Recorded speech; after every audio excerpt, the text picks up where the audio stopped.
round two of the September plenary meeting of the IAASB. Today we take up two topics. We're going to go through the first round on, finish it up on ISQM 1, and then we'll move on to ISQM 2 today. Really good discussion. I know the task force has worked hard over the last day to respond to some of the comments it's heard, and they'll share some of the original thinking on some of the questions the task force have been addressing.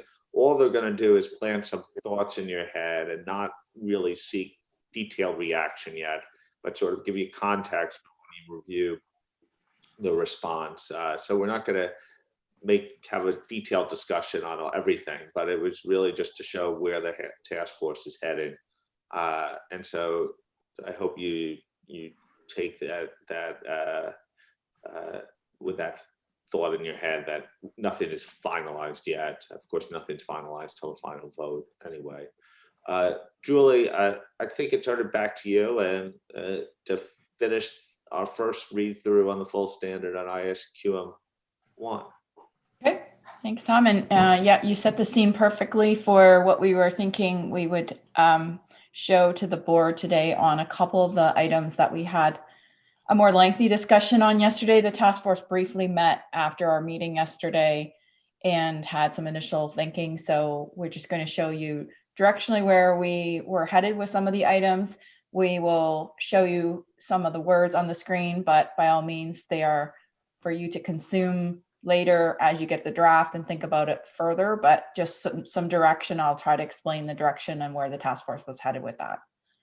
So actually the first item we have, it is one of those items from yesterday. You know, we had that lengthy discussion around what the confusion potentially that's been created between personnel. Oh, the slides are going crazy. Okay, there they are.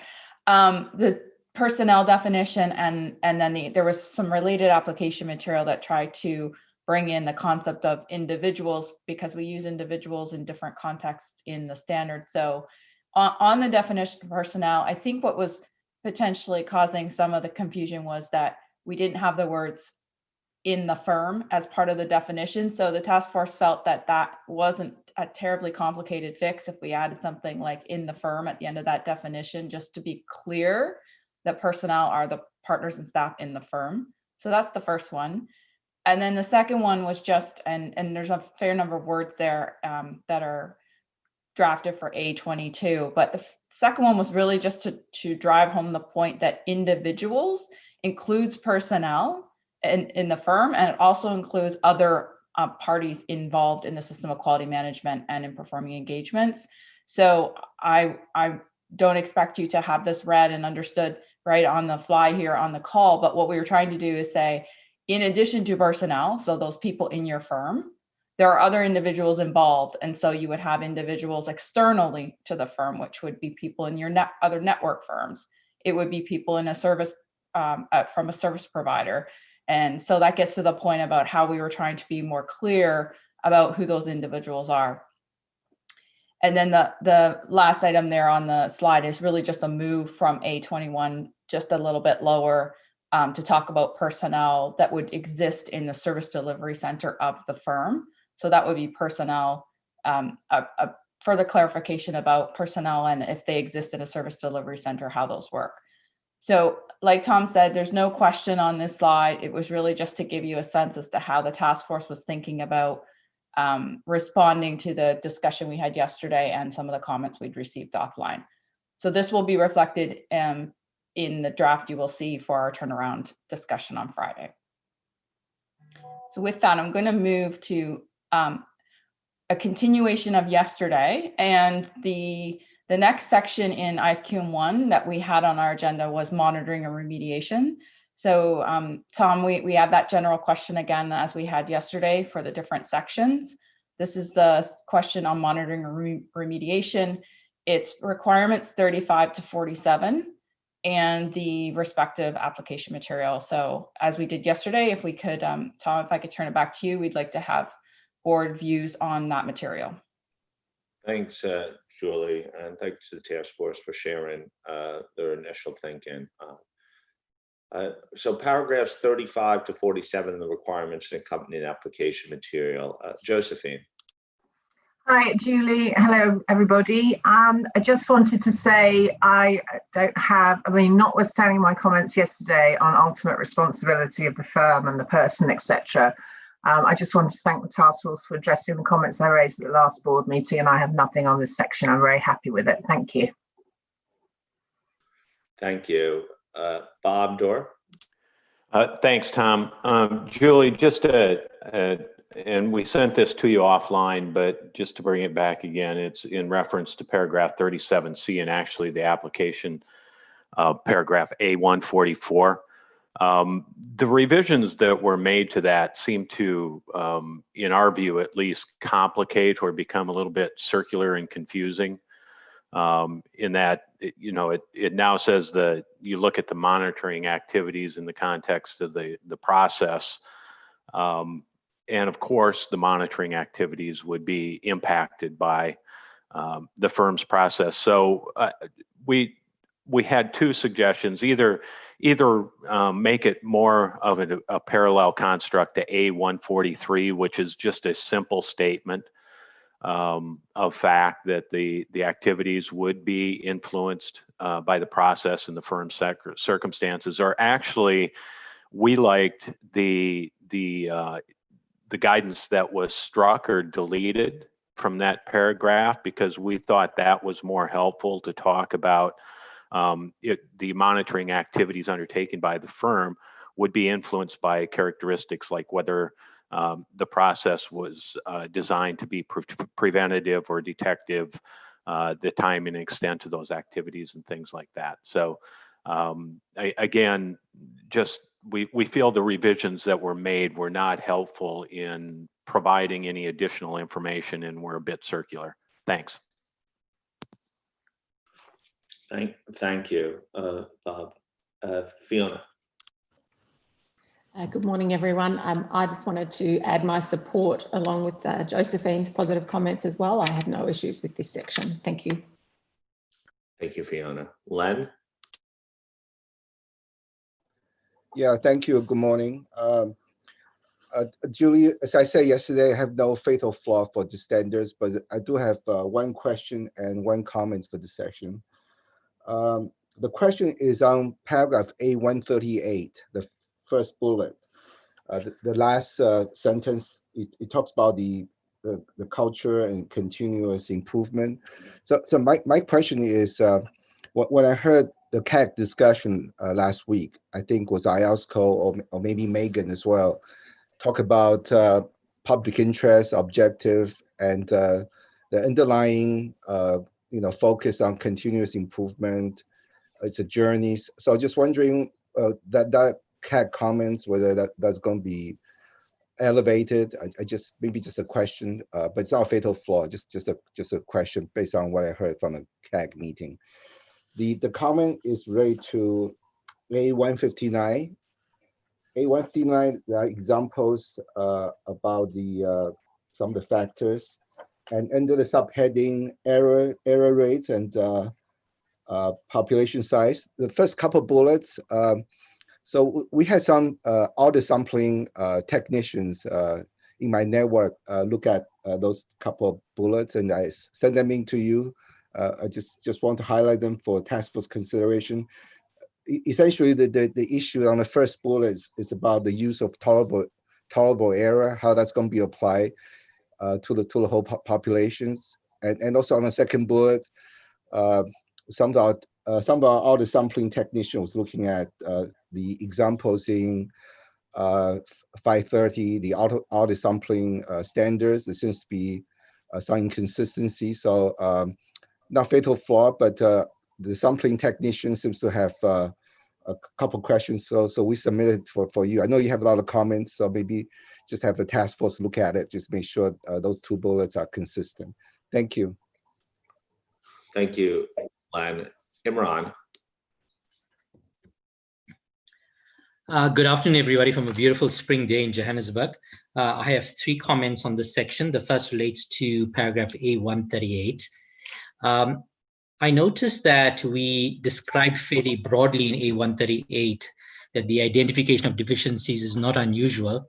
And I thought that it would be helpful and constructive to add the qualifier of the word some deficiencies, as without it, firms that may even have widespread deficiencies will argue that such widespread deficiencies are normal, which would certainly not be in the public interest. The second comment I have goes to the engagement review requirement, the once every 3 years application material together with the once every 5 years. And what we have built up now within the box in paragraph A153. So in the box to A153, we describe all the characteristics that should be taken into consideration when the firm develops their policies and procedures around the 3 years and 5 years. And then we go on to say that if you like, we would allow the selection of an engagement partner to be deferred. Example, for a year, if other conditions exist. I really would wish that we would be able to limit that for just a year, for just one extra year. So either the 3 would become 4, the 5 would become 6. Because if we remind ourselves, our goal and one of the principles of this project was to maintain the robustness of the extant standard. And of course, we've had a running battle around this particular issue to maintain the robustness of extant. So if our intention was merely to allow 1 more year, then it shouldn't be a hassle to describe it as 1 additional year. But if our intention is to describe is the possibility of many years, then I would have a problem with all 3 of those bullets, the big bullet and the 2 sub-bullets. And the reason I say this, our board has been extremely reluctant to include examples that would become de facto rules. This is one example where, unless a limit is placed so that it is only 1 extra year, under the scenario of these last 2 bullets, it's possible that 3 years could become 6 years, or even possibly could become never, because we've not placed the limit on it. Because there will always be other monitoring activities to be taken into consideration. So that's the comment on 153. And then finally, the comment on 158, the very last line, which says that not all findings, including engagement findings, will be a deficiency. I understand that that's a statement of fact. It's evident both from the definition and the descriptions and the examples. We say so in many other reasons. And so for the same reason that yesterday I argued that about A46 about risks, I propose that just this last clause, that not all findings, including engagement findings, will be a deficiency, be deleted. The words that precede it provide enough scope for the exercise of professional judgment. And these additional words were not there in the ED. And therefore, perhaps this final statement is not required. Thank you, Chairman.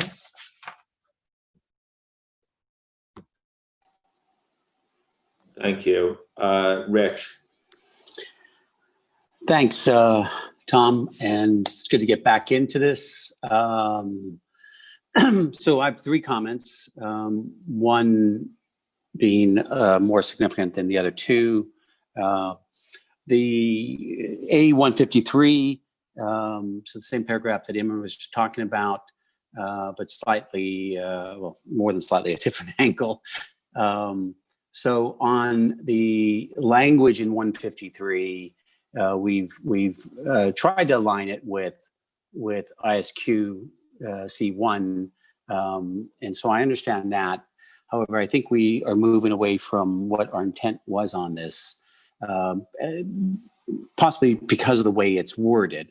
I think, again, this is meant to be a possible example, is not meant to be a de facto requirement. And that the wording as I read it can quite easily be viewed as a de facto requirement, and even Imran is referring to that. And so to me, I think the word for example needs to get in there for sure. I also think the word may is probably in the wrong place. I have suggested some language that I've sent on to the team. But I am concerned that this is moving away from where we've been talking for the last 2 years on this topic. The comment that Imran just talked about on the deferral to 1 year, I think, again, there's been a lot of debate and discussion on this. I'm happy where the language is, just to put a contrary view on that comment. The other two comments, one is on 159, the same comment that Len raised.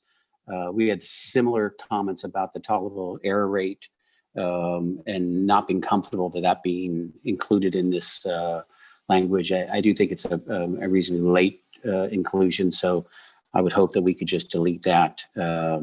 It really has been part of the larger discussions that we've been having on this topic over the couple of years. So again, we would be in favor of deleting that. And then lastly, on A144, this is the monitoring. And again, the way I read this, and again, maybe it's an incorrect reading, but I read it as implying monitoring on the monitoring. And while I do agree that there is some level of that monitoring, where you'd be trying to monitor the effectiveness of the design of the monitoring activities, I think the wording goes a bit further and implies that you might, again, need to monitor the monitoring process itself. And I'm not sure that's going to be fully understandable or effective. So again, we put some comments in. I hope you'll give some consideration of that. Thanks a lot, Julie, and thanks, Tom.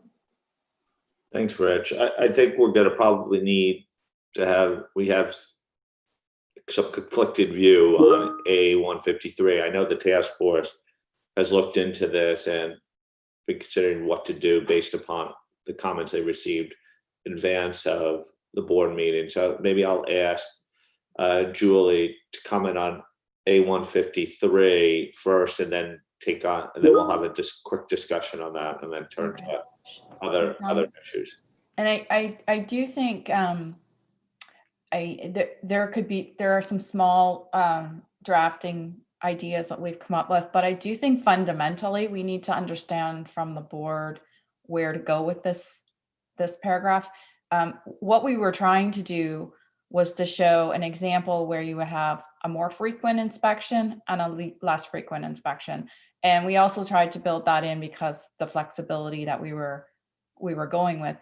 We also had in mind the comments we'd received about not changing something from extant. I do think on balance, the ISQM1 and all the monitoring activities that go on are quite extensive compared to what's required in ISQC1. But that said, we've gone back and forth on this paragraph quite a bit, Tom. So if we could get maybe some broader board views on where to go, we can probably go in each direction. We just need to know which direction to go in.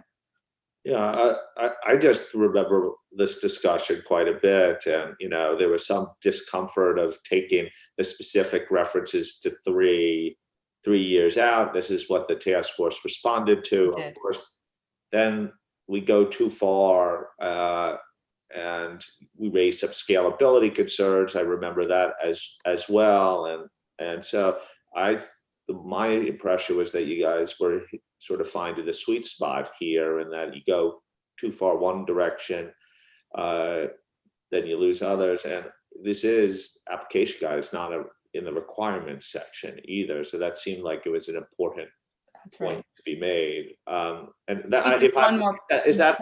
that's the context by which you guys were considering this, right? Exactly. And maybe just one more point from a transparency perspective on the comments we received offline. You would have noted that we also removed the 3 words of listed entities there. I think those were the 3 words. Yeah. And we did get some questions from the board as to that removal. So I think we were trying to fit right in the middle there, as you described it, the sweet spot between having that 3 years referenced in the example, but also providing some example on the less frequent side of the issue. So we're really not sure where to go unless we have more board views on it. Okay, that's great. We'll get some clear guidance here, but particularly when you remove that, I felt more comfortable with how it was stated. Lynn and then Fiona. Thank you. And I did put my written comments through, but I just wanted to join this discussion.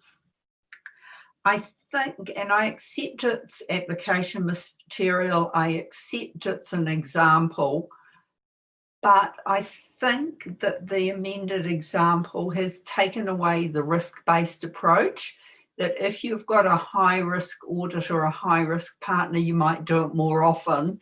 And if you've got a lower risk, less complex, you might do it less frequently.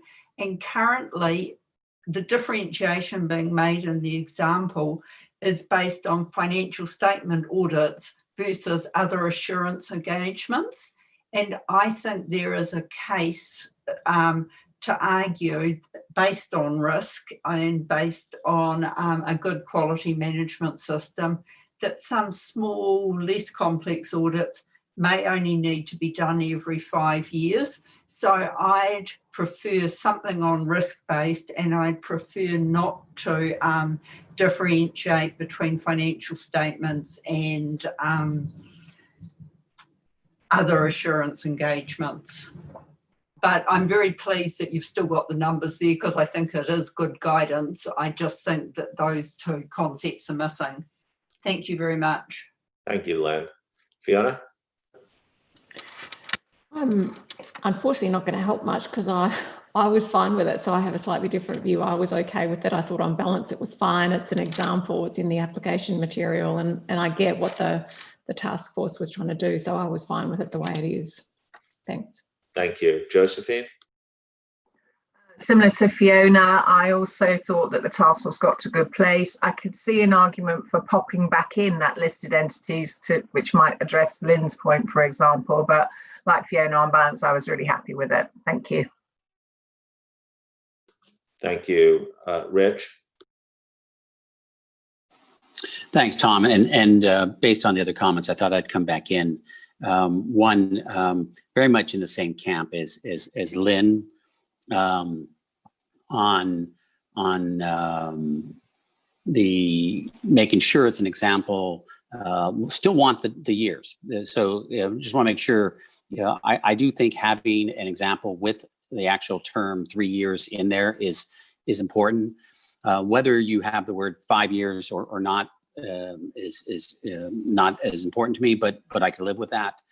But also believe in the risk base. And so, Tom, if you give me a minute, I just wanted to read what the wording that we suggested, because I think it brings out one, clearer that it's an example. And we've all said it's an example. So let's call it out, because when we don't call it out, that's when people will identify and say, it's there. Let's use, you must use that. So what we suggested was the firm's policies and procedures with respect to the inspection cycle may, for example, specify a cycle that spans 3 years for audits of financial statements. A longer cycle may be established based on the nature and circumstances of the engagement or the engagement partner. So to me, it covers off the risk base. It still brings in the example, still brings in the years, and is in the spirit of what we've been discussing for the last couple of years. Thanks, Tom. Okay. Bob Dorr? Yeah, thanks, Tom. I just wanted to add that I am in the same camp as Fiona and Josephine. I guess I think what we have here, I was okay with. I think it's clearly, well, obviously it's in the application material, and I think it's clearly set out as an example. I'm not particularly bothered by the words that Rich just read, but they don't necessarily help me get the understand more that it's just an example either. So overall, I'm comfortable with where the task force was at. Thanks. Thank you. Roger? Yeah, I'm comfortable with where the task force was at. Its application material, it's an example. Having said that, I would not be against any words which make that clearer and make the principle, if the principle is to, some more frequent inspections and some less frequent inspections, putting the principle up front, I wouldn't mind as well. Thank you. Okay, Roger. A good number of people who are happy with where the task force is. Imran? Tom, thank you. Thank you for allowing a further discussion on this. I think we have a lot of precedent where board members have voted against standards only because of the presence of an example in application material that they didn't like. So it's good that we get our points out there. I think based on the other comments, I thought I too would come back on this. The first is just to, of necessity, to remind myself and place on the public record that in extant, my recollection is that A66 says only 3 years and gives us 3 years only as an example. We've already approached the standard wanting to maintain the robustness of extant, but having conceded that for other engagements, 5 years may be an appropriate measure, and we offer that as an example. However, we're going further now in A153 to offer the possibility of the 3 becoming 4 and the 5 becoming 6. And I make the point that I'm prepared to live with that too. However, the second point is that if one were to read the language in this extension being proffered by 153, it says engagements performed by the agent partner have been subject to other monitoring activities in the last 3 years. I argue that it is going to be extremely unlikely to find any circumstances where an engagement partner is not going to have had any monitoring activities done in the last 3 years. And that's going to be a rolling finding every year. Is it possible, therefore, that 3 would become 4, 4 would become 5, and actually this would be a loophole around monitoring? And why would our board want to leave such a loophole around monitoring if our goal was to retain the robustness of extent? I hope I've made my point now in 2 different ways. Thank you, Tom. Thank you, Imran. I think you made your point. I guess I recognize that lots of people really focus on the application material, so that's why it's important for us to have this discussion. But also hope that this is not the basis of any decision for or against the standard by itself. Eric? Thanks, Tom. I guess I'm in the same camp as Roger and some others. I was okay with the wording as presented, but I'm open to making it clearer if there are some suggestions in that regard. But I'm okay with it as it is right now. Thank you. Fernando? Thanks, Tom. As well, I'm in support of the way it's presented in the application material now. Clear to me, being not native English speaker, that this is application material. It's an example. It's not a rule of thumb. And I think in practice, the way it's being executed, it's pretty much aligned to how it's presented now. I'm not against in having some additional wording if that improves and creates more clarity, but wouldn't really be a big concern the way I'm reading now. Thanks. Okay, thank you. Kai Morton? Thank you. Similar views from me. I can all the words that are in the example in the application material now, but I can also, if there are any words that can soften and make it more clear that it's the risk-based view, similar to Roger views, I can also live with some of those wording, but overall fine with what's there today. And to me, it's also clear that it's an example. It's within a box with the heading example, so I'm not that concerned with that. Okay, I think, Len, sorry.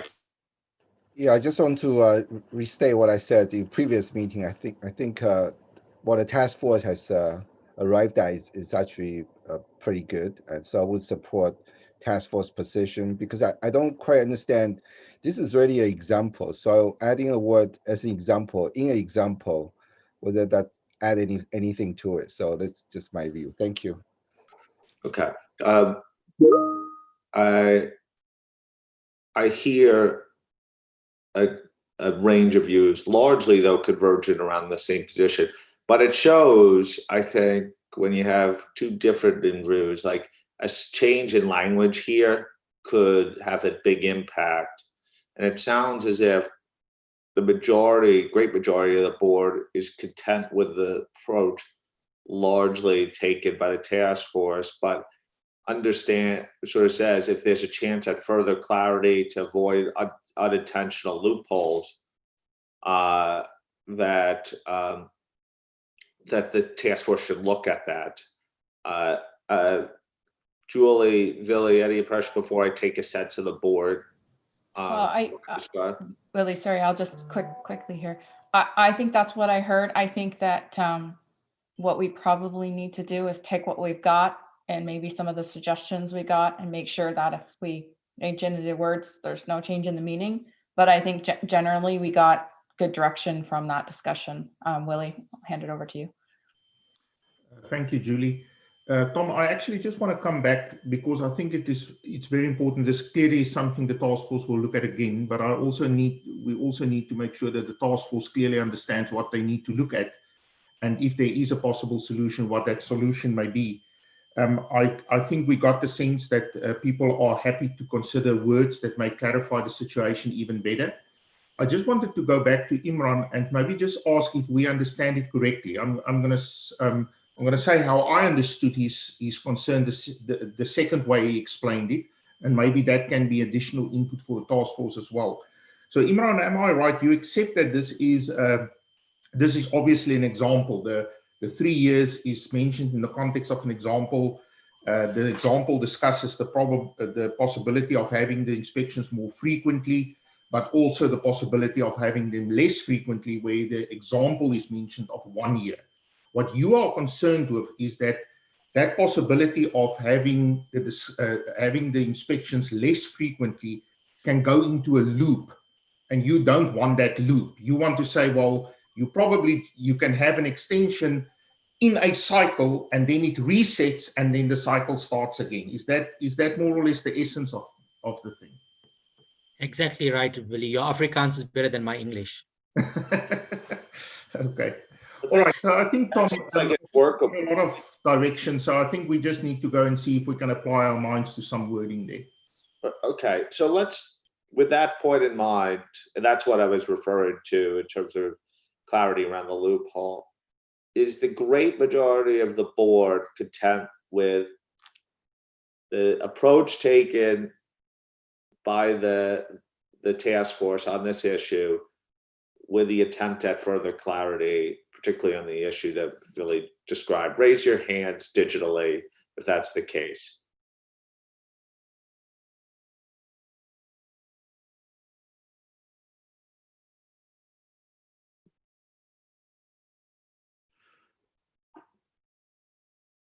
Okay, and any huge majority there, anyone who sees this as a fatal flaw?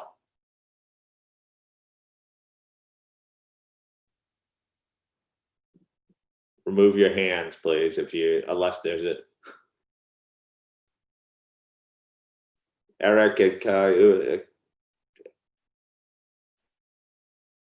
Kai, is this a fatal flaw in your mind if it doesn't? No, that's a misunderstanding. It's not a fatal flaw. Okay. Yeah. Thank you. Okay, and Rich, my sense is you would prefer something slightly different, but recognize the great majority of opinion here.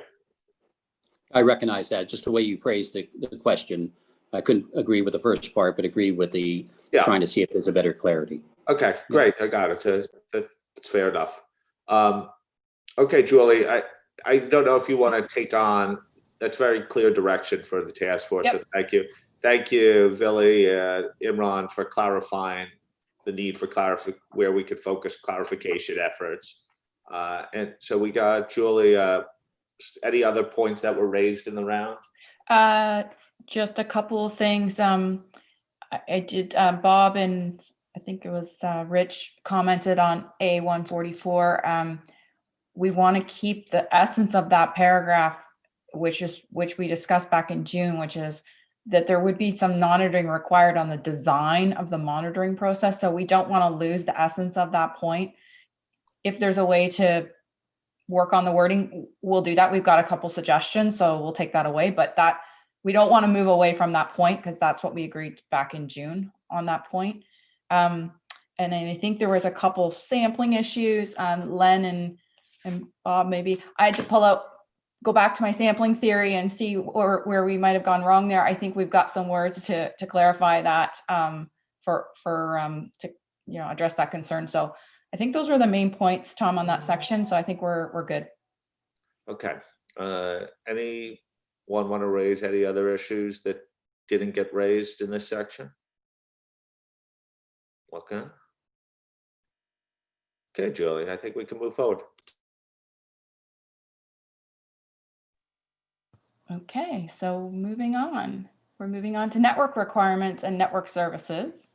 So again, same open-ended question, but we're looking at for views on paragraphs 48 to 52 and the relevant application material A174 to A185. Okay, comments on 48 to 52 through 52 in the application material? Network requirements or network services.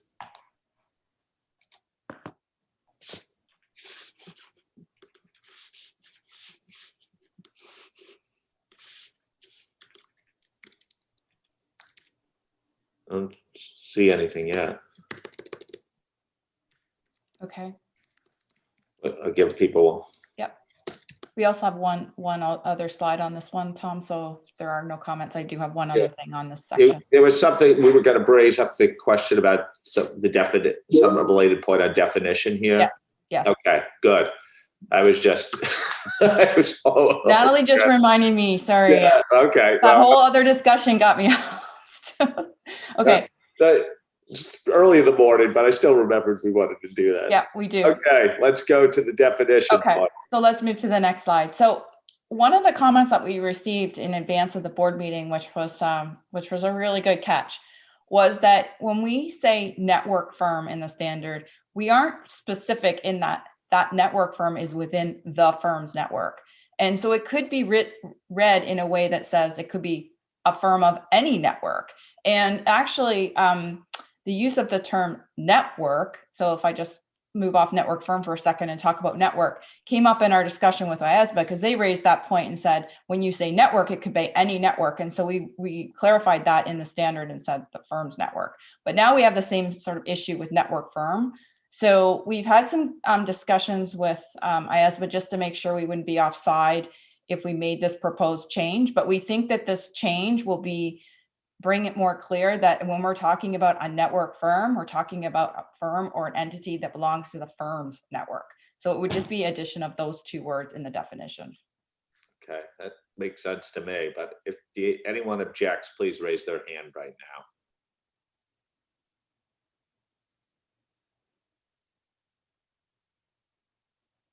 I don't see any objection. Oh, Len? No objection. Actually, I fully support the revised definition. I think it's not long overdue, but just maybe ask a question is, so is IAASB going to change their definition in the handbook? Or, I mean, I love this definition. I think that's long overdue. But just wondering what's IAASB going to do with that definition? I might turn it to Willie. Willie, are you able to respond to that question? Yeah, that's fine. Thank you, Julie.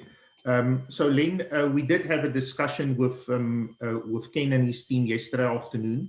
So they completely understand why we need to make this change in our standards, because remember the code is constructed in such a way that it is written to apply to any professional accountant, any network firm, whereas ISQM 1 is written to apply to the firm. And whenever we refer to a network, we refer to it from the lens of the firm in terms of I'm looking at my network and the other firms in my network. So they are fully on board with the change here. They've said that they will, at this stage, they're not, because of the construct of the code, they're not saying yet that they will also change their definition. They think the two definitions can live alongside each other. But whenever we finish a standard, they in any case go through a process to see whether there needs to be conforming amendments. So they will go through that process as well and also consider it in that context. But they don't have an issue when we discussed it with them, they can see that the definitions, because of the difference in the construct of the two sets of standards, that the definitions can actually live alongside each other. Thank you, Billy. Josephine? I realised that we weren't going to talk about this, but as you're on this topic and you have talked to IAASB, Billy, did you also mention that we are extending the definition of personnel?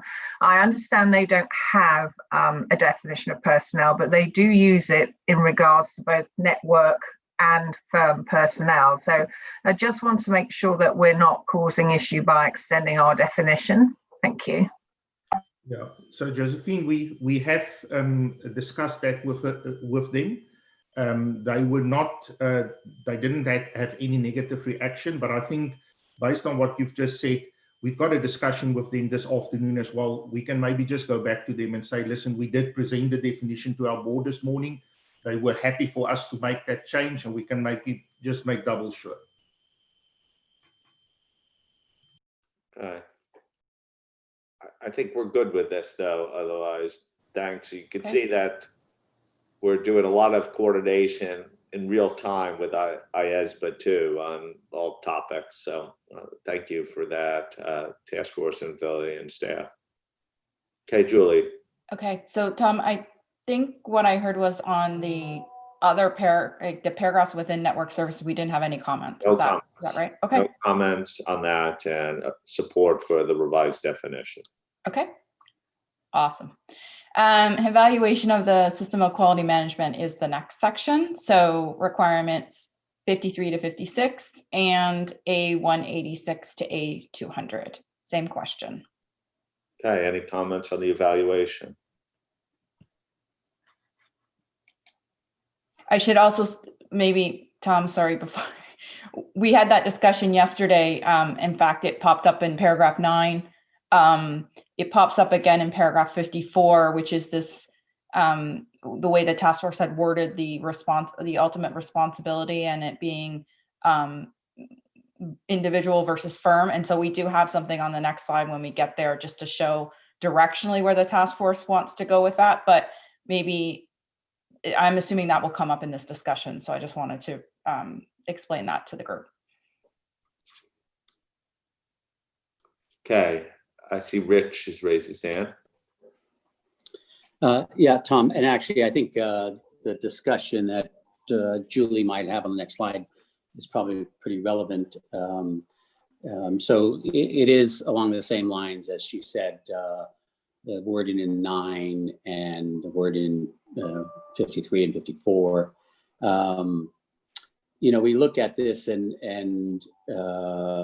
see that it talks about in 53, the ultimate responsibility, person with ultimate responsibility may assign the evaluation to others, which is, in our view, realistic, because if it's a senior partner of the firm or a extremely senior partner in the firm, that person is not the one going to do all the evaluating. So I think it might be a good solution to look at what we're doing in 220 and mirror the wording in this requirement, with requirement 53 being tweaked to state the individual assigned ultimate responsibility and accountability for the system of quality management shall take responsibility for evaluating. I think that then works better. You would, though, have to then tweak the language in paragraph 9 and in A33. But again, maybe this is what Julie was going to get to on the next slide. Imran? Likewise, ditto to the remarks that Rich has just made. Looking forward to seeing how A54 and the firm's responsibility to conclude can be addressed. One further comment, though, and that is in respect of A194. I appreciate that this clarification has been added to address the question that many on the ED asked us, and that was whether the firm needed to obtain an independent assurance report on its system of quality management. We're clear now in A194 that the ISQM does not require the firm to obtain an independent assurance report. I think it's necessary, though, that we shouldn't close the door to the possibility that they may do so, depending on the nature and circumstances of the firm and the nature and circumstances of the engagement performed by the firm. I don't think it is unreasonable for a firm that has got very significant concerns, perhaps a newly merged firm, or one with significant regulatory concerns, or a previously incorrect conclusion, to go say, well, someone needs to double check our conclusion. But of course, it's really application material, and it's only if those circumstances arise. We don't have to describe what the circumstances are, but we could keep it general to say, depending on the nature and circumstance of the firm and the nature and circumstance of the engagement, they may wish to get an independent assurance report. Thank you. Thank you. Yash? Thank you, Chair Tom. I have just one comment about the paragraph 55 small a. We support the provision for the firm's further action when severe deficiencies are identified as a result of ISQM evaluation in general. But in relation to the paragraphs 54 small b and small c, if the results of ISQM evaluation are what prescribed in requirements paragraph 54b and small c, I suppose that the requirements for firms' responses are not inadequate, like paragraphs 55 small a and large A 195. It's too simple, we think, as a regulator. For example, in the description of acceptance and continuance at the paragraph 30 small a 2, this requirement is from the viewpoint of the firm's ability to perform the engagement. It is possible that when the severe deficiency is identified, such deficiency could affect the decision to accept or continue the engagement. I have an impression that there is a lack of guidance on the requirement for the appropriate responses at paragraph 55 small a and large A 195 to the various issues that arise as a result of the ISQM evaluation. So I would like to provide more guidance on how to evaluate the ISQM and how to respond to the results of the ISQM evaluation in the application material or implementation guidance. Thank you, that's it. Thank you, Yash. Okay, Julie, I don't know whether the next slide deals with some Well, of the next slide talks about 54. So if we wanted to go there first, because I think that was by and large the majority of the comments, let's do that. So we were proposing a small change to paragraph 9 and a consequential change to paragraph 54. It was basically the same change. It would flow through to both paragraphs. I suppose if there's application material that has it in it as well, we'd have to change that too. But before we do that, the task force had suggested that adding the words on behalf of the firm after the, after we refer to the individual would get us there. Would get us there with the thought that yes, the individual is doing this evaluation and conclusion, but they are doing it on behalf of the firm. So that was the suggestion we had come up with at our meeting yesterday. Okay. Any reactions? Pause for a second, allow people to read on the screen, digest.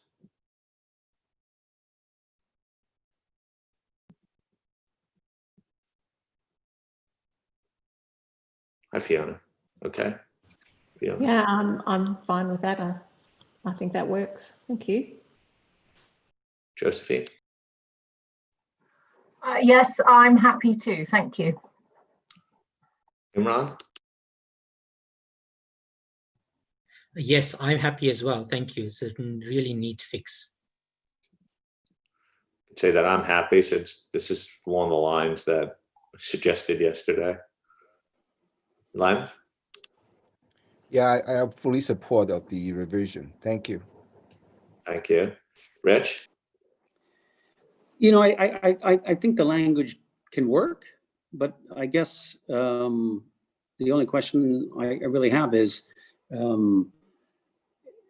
how this corresponds with the language we're using in 220, and do we really want to have these different types of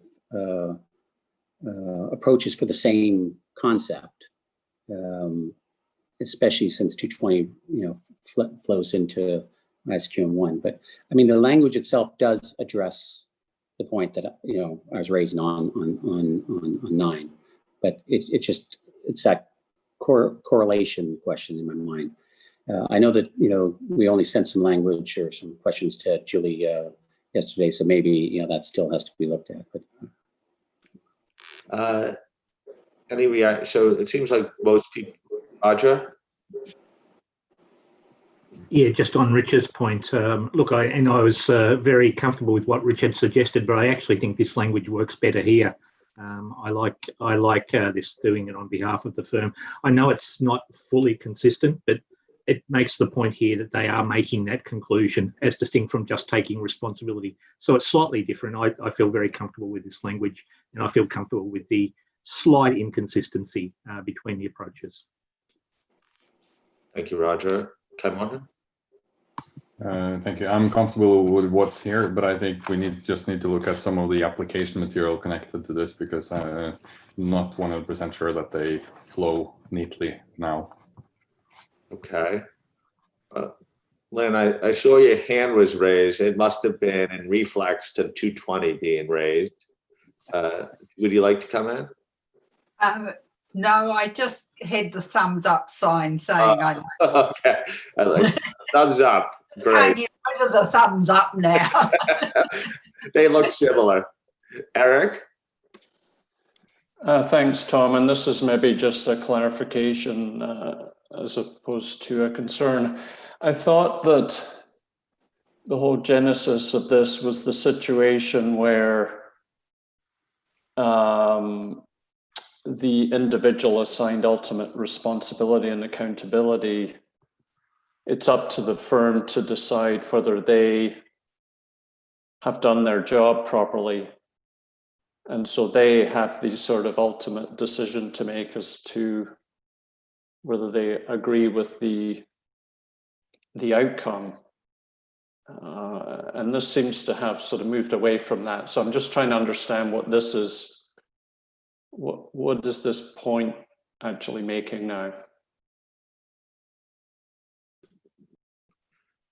Julie, would you like to respond to Eric? Sure. Eric, this is that ultimate evaluation and conclusion that person who was assigned back up in I guess paragraph 20 now. When the firm has assigned that person to take ultimate and responsibility and accountability, they have to do the evaluation and they have to conclude. And so that's what we were trying to come across here. But we are saying that it's not left on the shoulders of that individual, because they are doing this evaluation and conclusion on behalf of the firm, because it is ultimately the firm's system of quality management. So that's what these paragraphs are meant to convey. Okay. It seems to me like the big point is that the firm has to own the conclusions, that it's not just in isolation, which seems to be the strengthening in my mind. Josephine? Yeah, I don't disagree with that. And I don't want to put words into Eric's mouth, so to speak, but I think what I take from what Eric says is that if we have the conditionality of on behalf of the firm, then the fact that that person is evaluated for being responsible and accountable somewhat slips away. And Eric, I just wanted to understand if that's what you meant.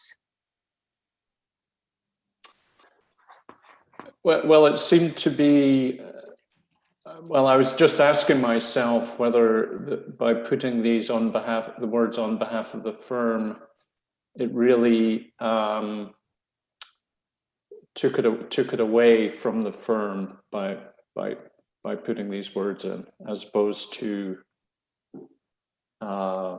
where I thought the point was that somebody over and above the individual assigned ultimate responsibility might have to look at this individual's performance, I guess, in that respect.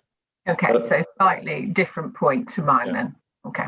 And Eric, that I thought that came through in paragraph 56, because that is the requirement for the firm to undertake the performance evaluation of this individual. So I don't know if that addresses your concern or not, but that paragraph 56 does have that requirement. Ah, yes. Okay, sure. That helps. Thank you. Sorry about that. No problem. It's just we're trying to get this right here. This is the time to stress test everything. Okay, I see, unless you object, I think there's broad support for the revised direction of the task force. Any other comments to suggest otherwise?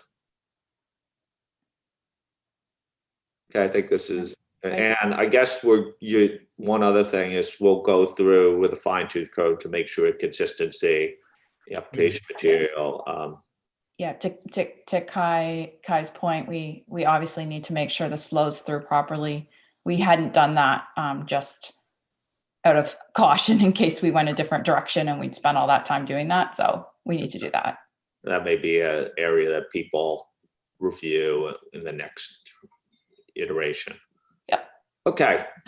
Tom, maybe just one point, because I sensed from Imran he had a strong view on the independent assurance report point. That wasn't something we had really talked about or contemplated, and I don't believe it's been discussed with the board before. So I realize it is an application material, but I think it's significant. It's a significant add. So I just wanted to know whether the board felt strongly that the task force deliberates on that point.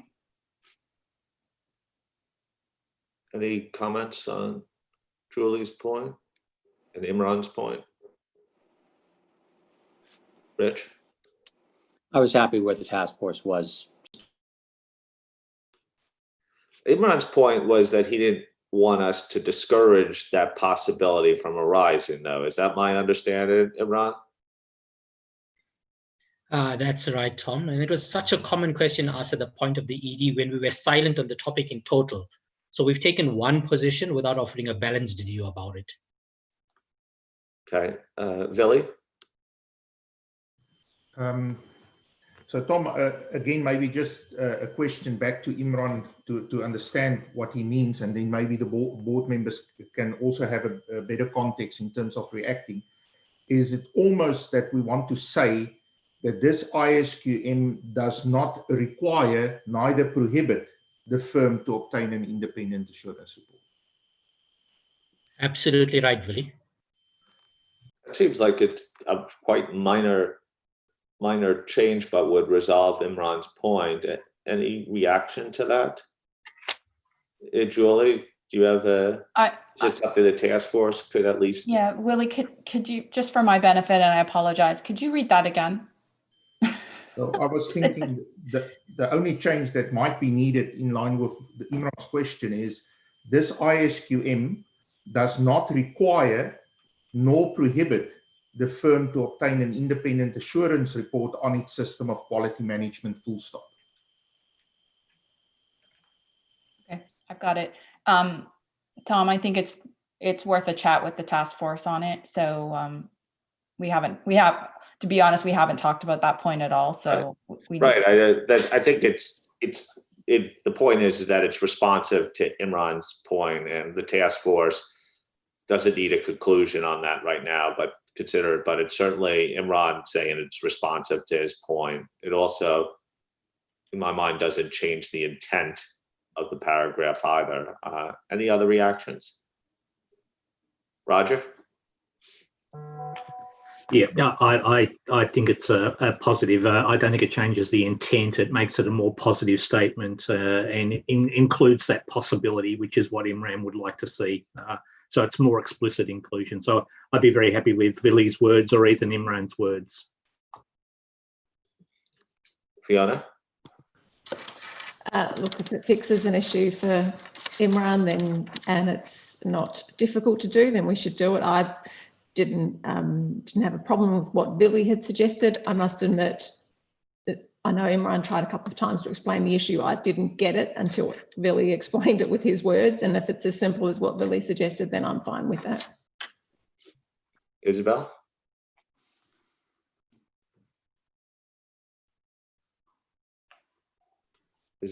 Isabel, I don't know if you're on mute.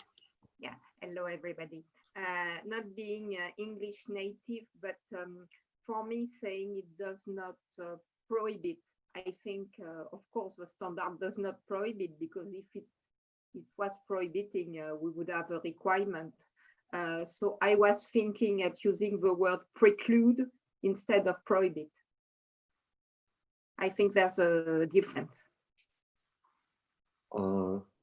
Okay,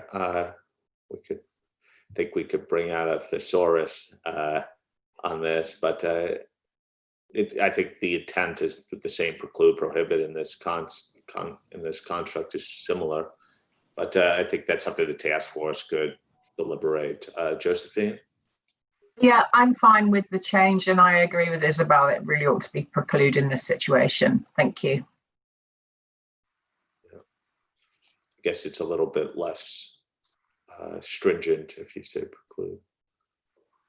Good. That's the thing, is that you need non-native English speakers to Yeah. do Thank you. My English is not always that good, so. But it's the intent. Imran, you certainly are you satisfied if this is sort of the direction that the task force is going? Tom, I'm not precluded from supporting the direction of the task force. Good. Then you're not precluded from voting for the standard either. So, Julie, back to you. Okay, I think that was pretty much it on that section. So the next one is, I think our last one is documentation. And it's requirements 57 to 60, A201 to A205.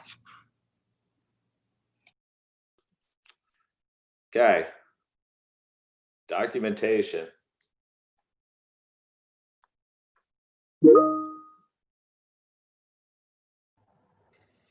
Len. Thank you, Tom. So I've done a number of outreach in the last few months, and in addition to group audits, and at least in my stakeholder groups, that they're happy with what you have. But I think people are struggling with what to document.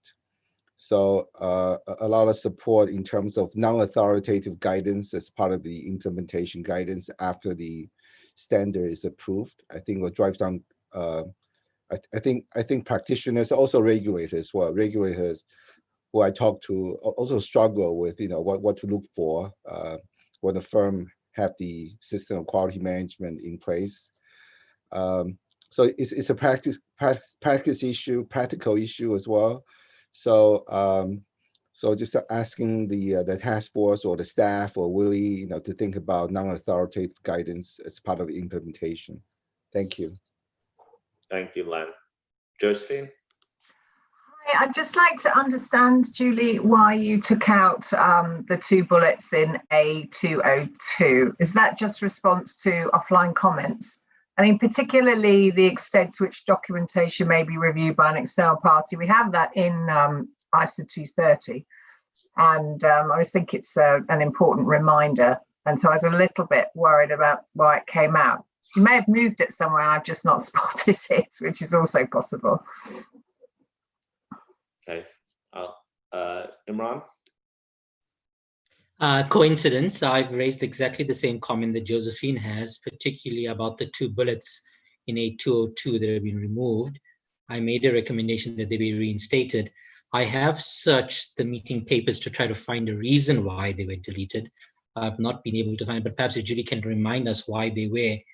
I could half understand why one of them would go away, but the one that, Josephine has a preference for one and I have a preference for the other, really looking for both of those. They were hard fought over a long time ago, Tom. So it's a surprise to see it disappear right at the very end. I must have missed that battle. May have predated me, but maybe Julie could cast some light on why the bulletin. Yeah, and I'll give it a go, and Natalie might have to help me with this one because she's the master of how these things go in and out. I think we removed them, Josephine and Imran, largely because we were trying to keep the list consistent with how someone in the firm or someone involved in this that needs to understand the system of quality management would have that understanding, and some of those bullets maybe didn't quite align with that need for consistent understanding. But Natalie, am I missing a discussion, because I'm not recalling a big discussion on these 2 points, to be honest. Yeah, sure, Julie. I think the last time we actually had discussed it was back in the March board meeting, was when we last looked at documentation. And we had, when we received the offline comments, we did have a check back at the March minutes. And in the March minutes, we'd noted that the board had asked us to reconsider some of the factors in this paragraph because it could drive inconsistent approaches to documentation across networks. So that was actually what it reflected in the minutes. So I think the task force had gone back and had a look at some of these factors, also in the context of the overall principles that they relate to, which is in paragraph 57. And that's why we had deleted them on that basis.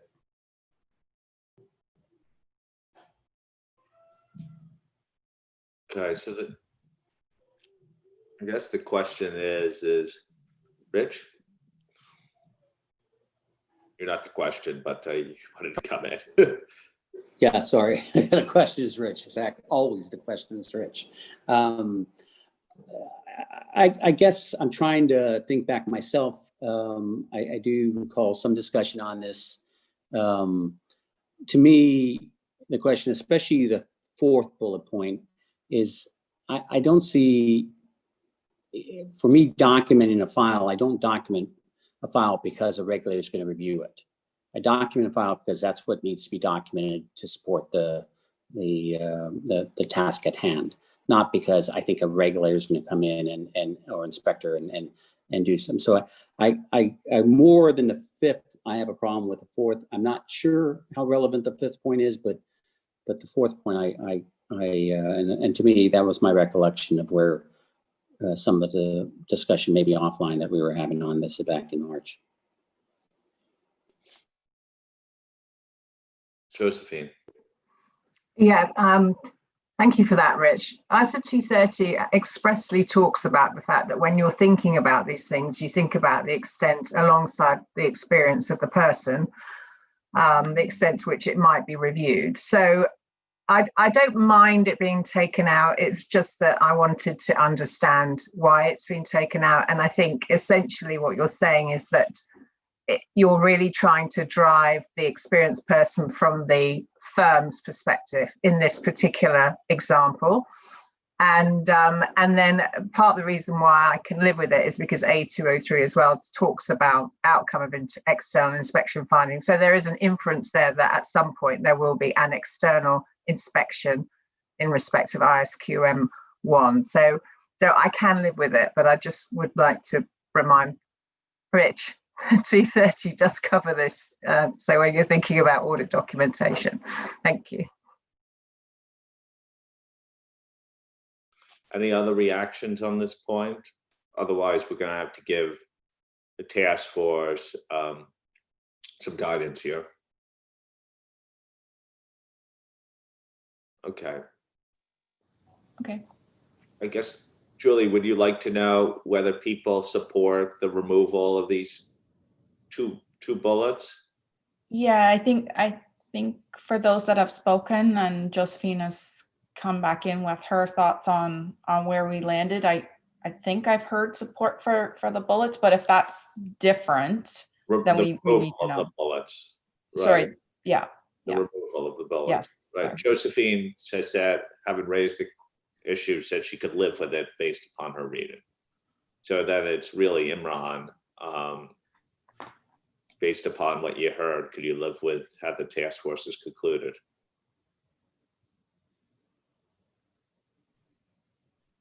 Tom, I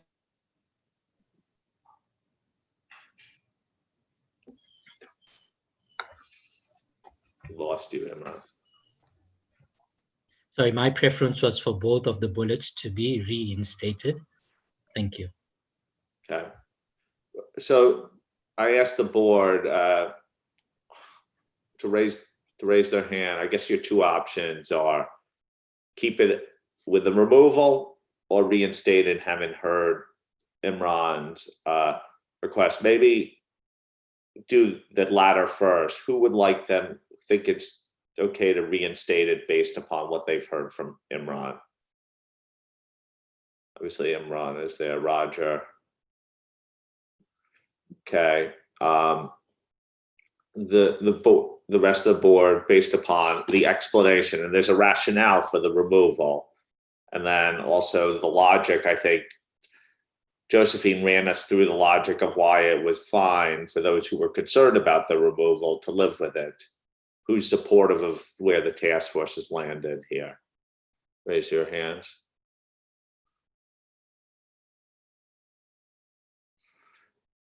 One, 2, 3, 4, 5, 6, 7, 8, 9, 10, 11, 12, 13, 14, 15, 16, 17. So 17 members are on that point. So, okay, I think we've got a clear guidance here on this point. Okay, Julie. Okay, great. I think that was it on documentation, if I'm not mistaken. Yeah. Okay, so we're now at next steps. So the task force is going to meet and bring back a portion of the draft where we had some significant issues or discussion over the last two sessions. We expect to post that by 9 a.m. Eastern time on Thursday. And then after that, the next big step will be Wednesday's discussion about the final approval. And we may need to post we'll post the final draft of that on Monday at noon, and that could probably include other discussion items that come out of Friday's session as well. So we have 2 postings coming up, one on Thursday at 9 and one on Monday at 12. Okay, so that's great. The other thing I should mention is the task force's availability to discuss issues throughout. During the course of Thursday, that the task force will be available for consultation with board members. The intent of those sessions is to provide an opportunity to discuss significant issues with the task force and clarify any questions that board members may have. I think because there's a chance that lots of people will want to be part of this and time is quite limited, is that we ask you not to use those sessions as an opportunity for editorial comments. The way we're going to do this is Billy had previously notified you of times that the task force will be available. And we really be sensitive about time zones and have assigned according to regions. We ask that the board members use the times indicated for the region as we have limited time available. And we don't want to make it too difficult for board members outside the other regions to participate. On Thursday mornings, when the papers are sent out or when it's sent out, the staff will send an email with a linkage to an online sign-up tool. Board members will then be able to sign up for a specific consultation slot. We're going to do it in 20-minute segments. We ask you that you only sign up if you have a need to talk to the task force. Just don't place one as a placeholder. Once you know that you need to talk to the task force, please ensure that you have your name down on the list on the sign-up tool, as staff will be relying on this to manage the segments of the consultation session. In the same email, there'll also be a Zoom link for those consultations. This will work much like the ISA 600 sessions in March, where you'll be assigned to a breakout room in the Zoom meeting. So once you enter, you may need to wait a few minutes before you meet with someone from the task force. I hope that you understand that, but I thank the task force for making themselves available. We're just trying to provide you opportunities to meet with them. This is one of the areas that virtual meetings fall short of the in-person ones, where we could just huddle in a conference room or over a coffee or dinner. But we're trying to do our best in that way. Is that any questions on the process going forward? Any other issues? I asked Marcus from the PIOB perspective, anything you want to raise before we close the session on ISQM 1? Thank you, Tom. No comments from my side. Thank you. Thank you. Jim Dowkin? Thanks, Tom. I have nothing else at this point. Any other questions for me or for Julie or for Billy and the team? Okay, this has been a congratulations to the task force for making so much progress, and thank you for everyone for your comments this morning, being so well prepared. What I propose right now is that we take a 10-minute break. It's 8:16 or 16 minutes after the hour on the East Coast of the US, that we break for 10 minutes and return at 8:26.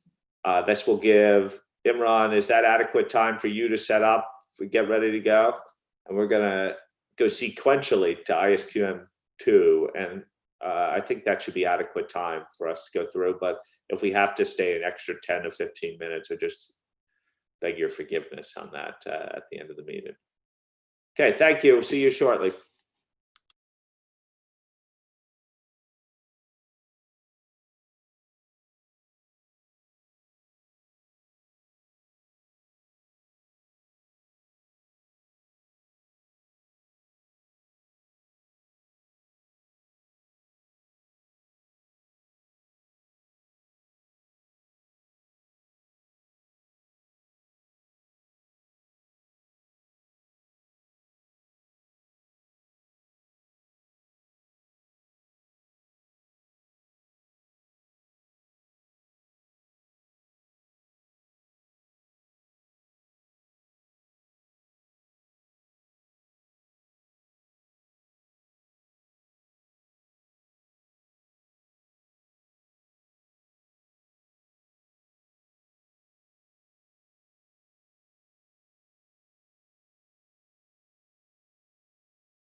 We're going to start in about a minute and a half.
Okay, if people could start rejoining, that would be great.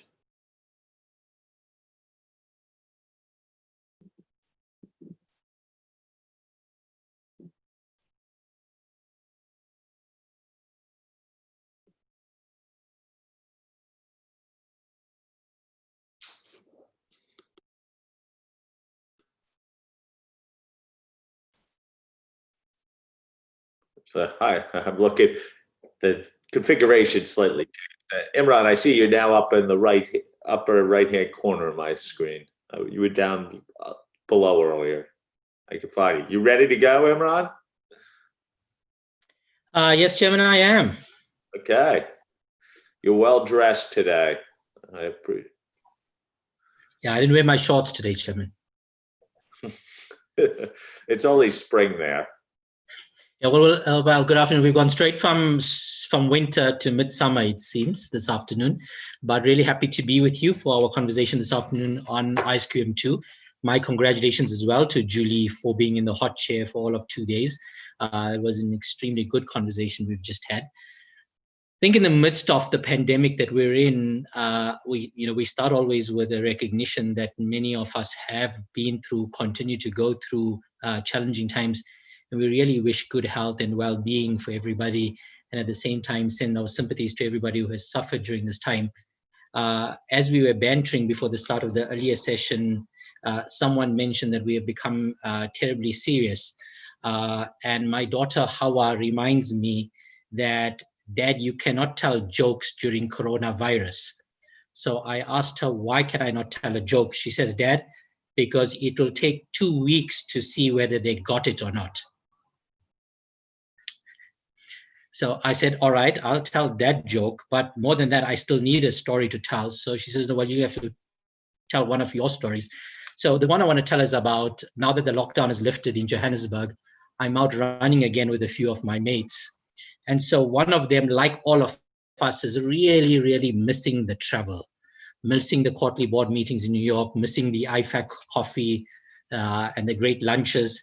And so he had a suggestion that he gave to his partner that he buy a world map, he stick it up in the kitchen, and he gave his partner a dart. And he said to his partner that you throw the dart, wherever it lands on the world map, as soon as the borders are open again, that's where we are going to go for a holiday after the pandemic ends.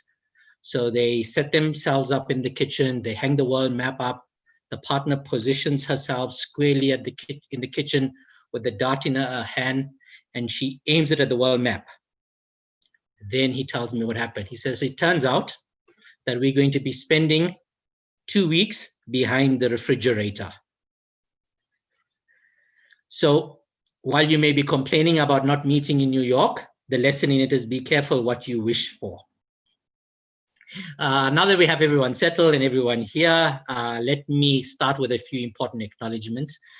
Of course, we have to start with the acknowledgement of my wonderful task force, Fernando Ruiz, Sarah Ashton, and Jamie Shannon.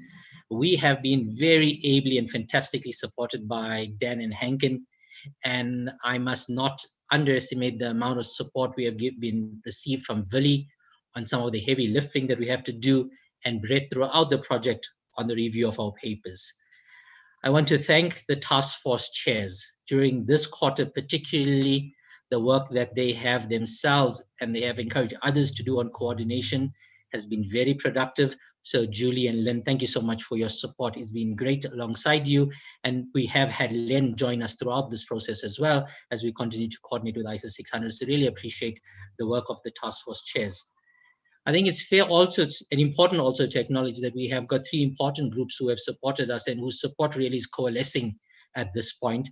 And that is the PIOB represented by Marcus here today, the CAG represented by James, and the SNPAG, the old SNPC, whose letter we received via Chris Arnold, who continues to be supportive of all of the work we do. We're really grateful for all that we do. We know those letters take a lot of effort to write. As we near this point and we highlight the efforts of our staff, I think also it's fair for me to recognize that I was not the first chair of this task force. The first chair was Karen French, and that Hankin and I were not the last team to hold this and run with to the end together with Dan and this task force, but that also Natalie was the person who gave this project its original shape, as well as Chilla, as well as Joy. Lots and lots of people have helped, and so we represent all of you in these remarks. The slide we have now is going to bring back memories for people who were there on the day that this project got restarted. On that day, we handed around a few name cards in the boardroom in New York, and we said that if you had to create a business card for EQR, what would your business card read? So on the slide today, I've put up 5 of those business cards.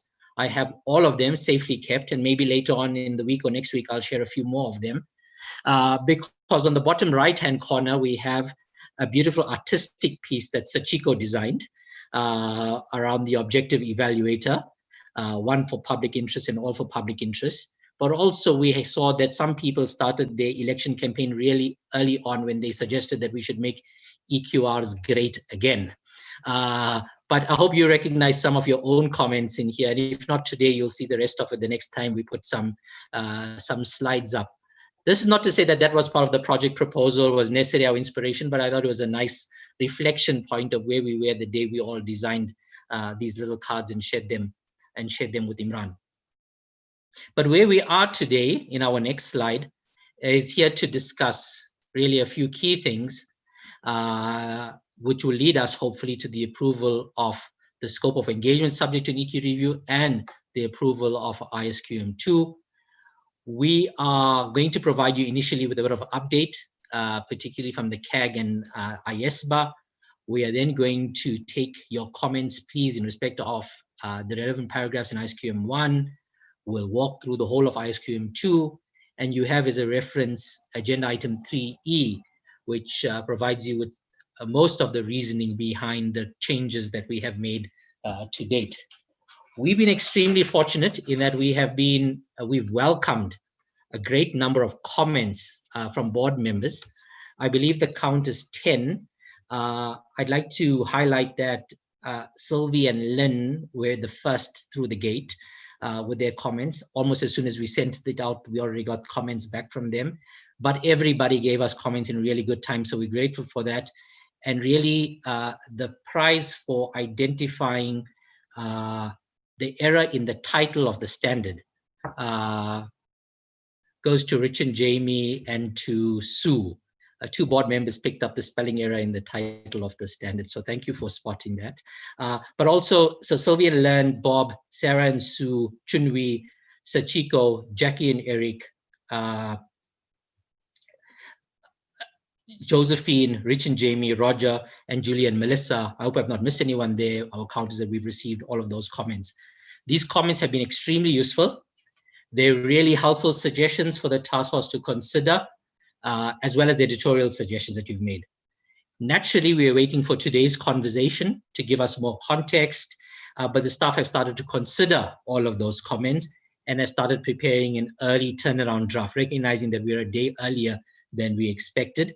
Both of the changes in QM1, scope paragraphs, as well as QM2 for the task force discussion, which is still expected to take place on Wednesday, and we will consider whatever else we hear in this afternoon's discussion.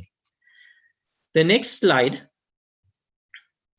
which we prepared for purposes of the CAG. I thought it's a nice opportunity, again, as we reflect after months and years of conversation about this, and I'm only going to take a minute to talk about it, is that we undertook a project to do standard setting in the public interest. In the ITC, we set out some ambitions. If you had to reflect on the left-hand side of the slide, it probably captures what some of the ambitions were. Some of the ambitions were to address the appropriateness of firms' criteria to determine which engagement is subject to review. The issue there was there were too few engagements being selected. Our response in the standard is that ISQM 1 now extends the requirements beyond audits of listed entities. We had a concern or an objective around the selection of the EQ reviewer, including their qualifications, experience, and objectivity. Really important point that this was not only about the cooling off issue with relation to IAASB, but it was a broader issue around all of the skills and competence. And what we have proposed in ISQM 2 is a cooling off requirement to address threats to objectivity, along with all of the other enhancements that we have made. The third one was in respect of timing of the performance of the EQ review. The concern was that it was too late. We've now emphasized in the standard the involvement at appropriate points in time. And similarly, we have addressed the depth and focus of the review with an extensive improvement on how this should be addressed and robustness of the documentation requirements. While we're only at the start of the conversation today, I think we have achieved a lot together on the journey in which we've come. And of course, the board has supported all that we've put forward in respect of these areas up to now. But in the build up to today's meeting, we all had an opportunity to meet with CAG last week. And the general reaction and feedback from CAG was very positive. CAG was very supportive of what it is that we brought to them. But this is an appropriate moment, with your permission, Tom, for me to hand over to Jim to take any comments or summary Jim may have in respect of the CAG discussions last week. Jim? Thanks, Imran. I guess my general comment was, and really throughout the process on this particular standard, is that the CAG has been consistently supportive of the direction of the standard and where you have landed. My sense was from our meeting last week that that support fully continued. And oftentimes with standards, we have a lot more rigorous debate or different views. However, I think in this case, there was pretty much uniform support for the direction you've taken. Thanks. Thank you very much, James. One of the questions a CAG representative asked was on the question of coordination with the IAASB. So we'll get onto that topic now in the next slide. And they looked for confirmation about where we had reached in the discussion with IAASB on the EQ review objectivity. So let us remind ourselves what our goal was. Our goal here was to address objectivity in this unique situation presented by the standard of when an individual moved from the role of engagement partner on an engagement to the role of engagement quality reviewer on the same engagement. And we had a couple of things in relation to it. The first was that we wanted to cater very strongly and robustly around what we wanted to achieve here. The secondly is we needed to coordinate with the owners of the code so that we didn't fall out of sync, and in fact that we are closely aligned. And thirdly, which was an incredibly big challenge, was that we needed to do this in a way that our timing was aligned, so that the two boards' activities on this did not go out of sync. For this purpose, a joint working group was established between the two boards. And of course, IAASB responded by the establishment of their own working group in respect of this topic. And they've been through an enormous, extensive process of an exposure draft, consultations, and yesterday, their board conversation on this. So what have we heard? I think there are 5 key messages to take out of this slide. The first of those messages is that beyond the exposure draft, the refinements that have come along since then is that we are of the view, the task force is of the view, that the enhancements that are being made to the code are even further aligned with proposed ISQM 2. The second of the messages we take away from this is that they continue, and we do, retain the decision not to prescribe cooling off in the ISQM code, but rather them taking a principles-based approach to it and leaving it to our board to make the decision that we already have. Thirdly, to mitigate the concerns about departing from the original objective of the project, they have refocused the scope of their guidance in the ED on objectivity of EQ reviewers, including appropriate reviewers as described in the ISBA code.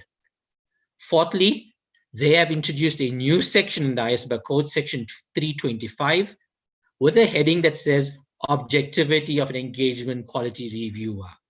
Really well signposted, not likely that anybody would miss this, no matter whether you only use one set of standards or the other.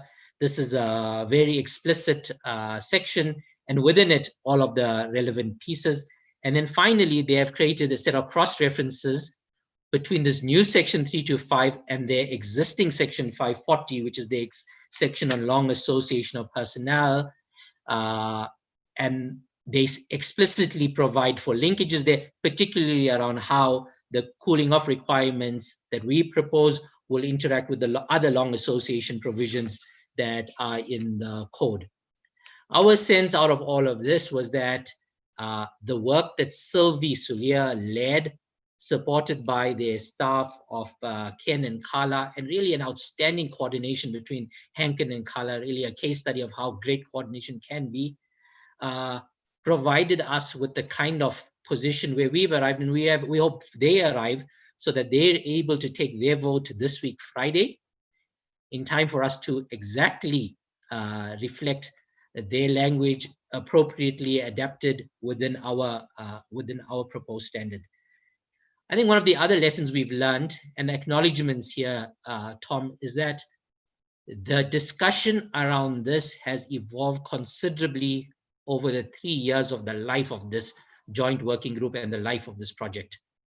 And I think the lesson for us is that we can't force our way into agreement on these things, that if we give ourselves enough time and if there's enough consultation and understanding of it, it seemed during the conversation that the ethics board had yesterday as if it was a conversation of our board. That's how closely aligned we had become on these topics, considering that we started at a point where actually we were trying to get our project onto the agenda. So my credit to everyone there with Stavros's leadership and Tom, your support for us to be able to get to this point.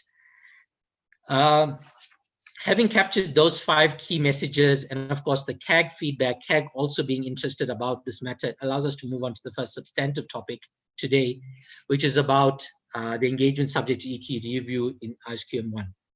So what have we heard so far in respect of the feedback that we've received? We have heard in all of those comments that there's no particular hotspot, and that broadly speaking, amongst everyone who's responded so far, there is support for the requirement.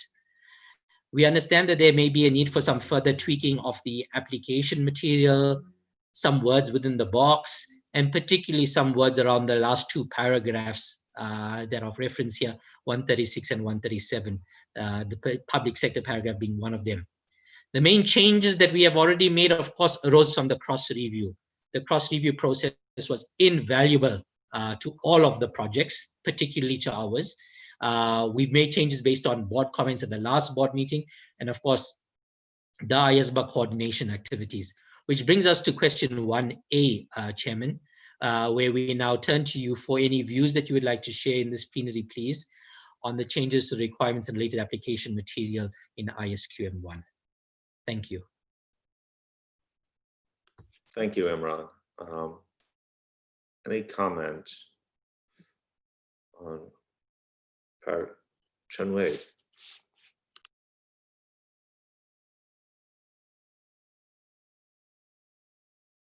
You're on mute.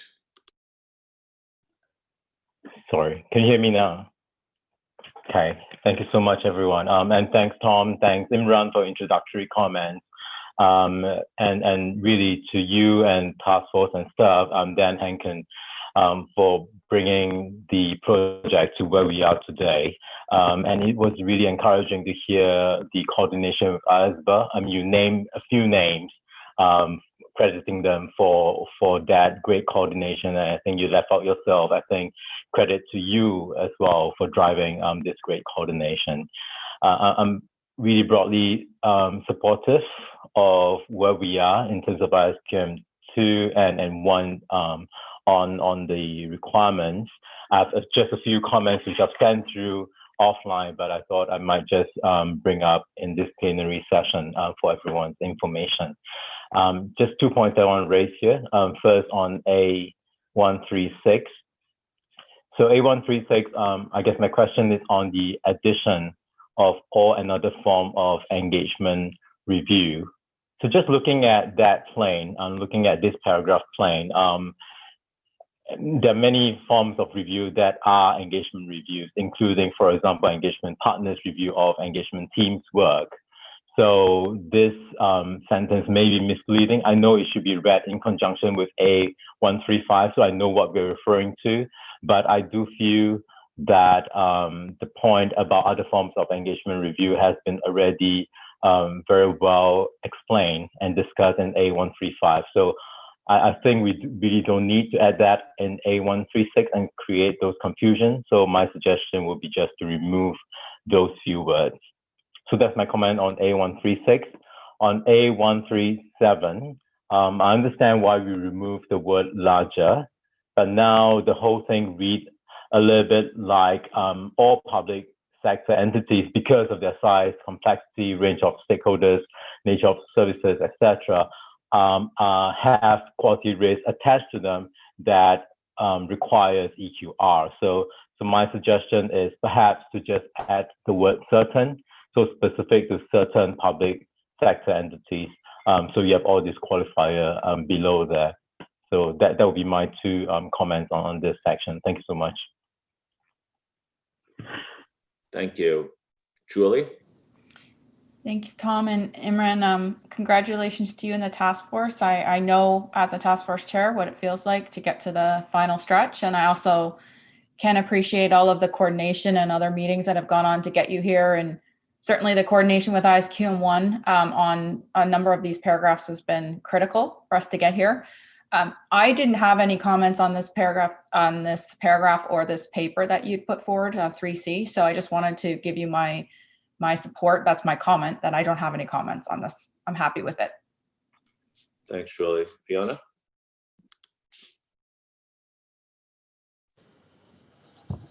Congratulations, Imran. You now know what it likes to get to the last hurdle, and hopefully the vote goes smoothly for you when we get to that stage. I would echo Julie's comments. I'm supportive of what you've done, and I have no comments or fatal flaws. Thank you. Thank you. Lynn? Thank you, Tom. Imran, I echo my support that there are no fatal flaws, and I thank you for the way that you and the task force have worked with us in 220. That's been much appreciated.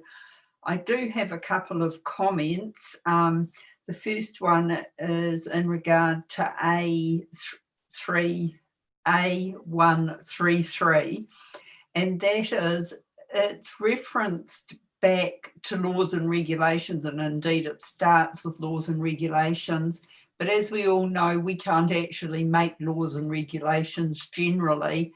And I wondered if this was actually better guidance for the firm deciding what other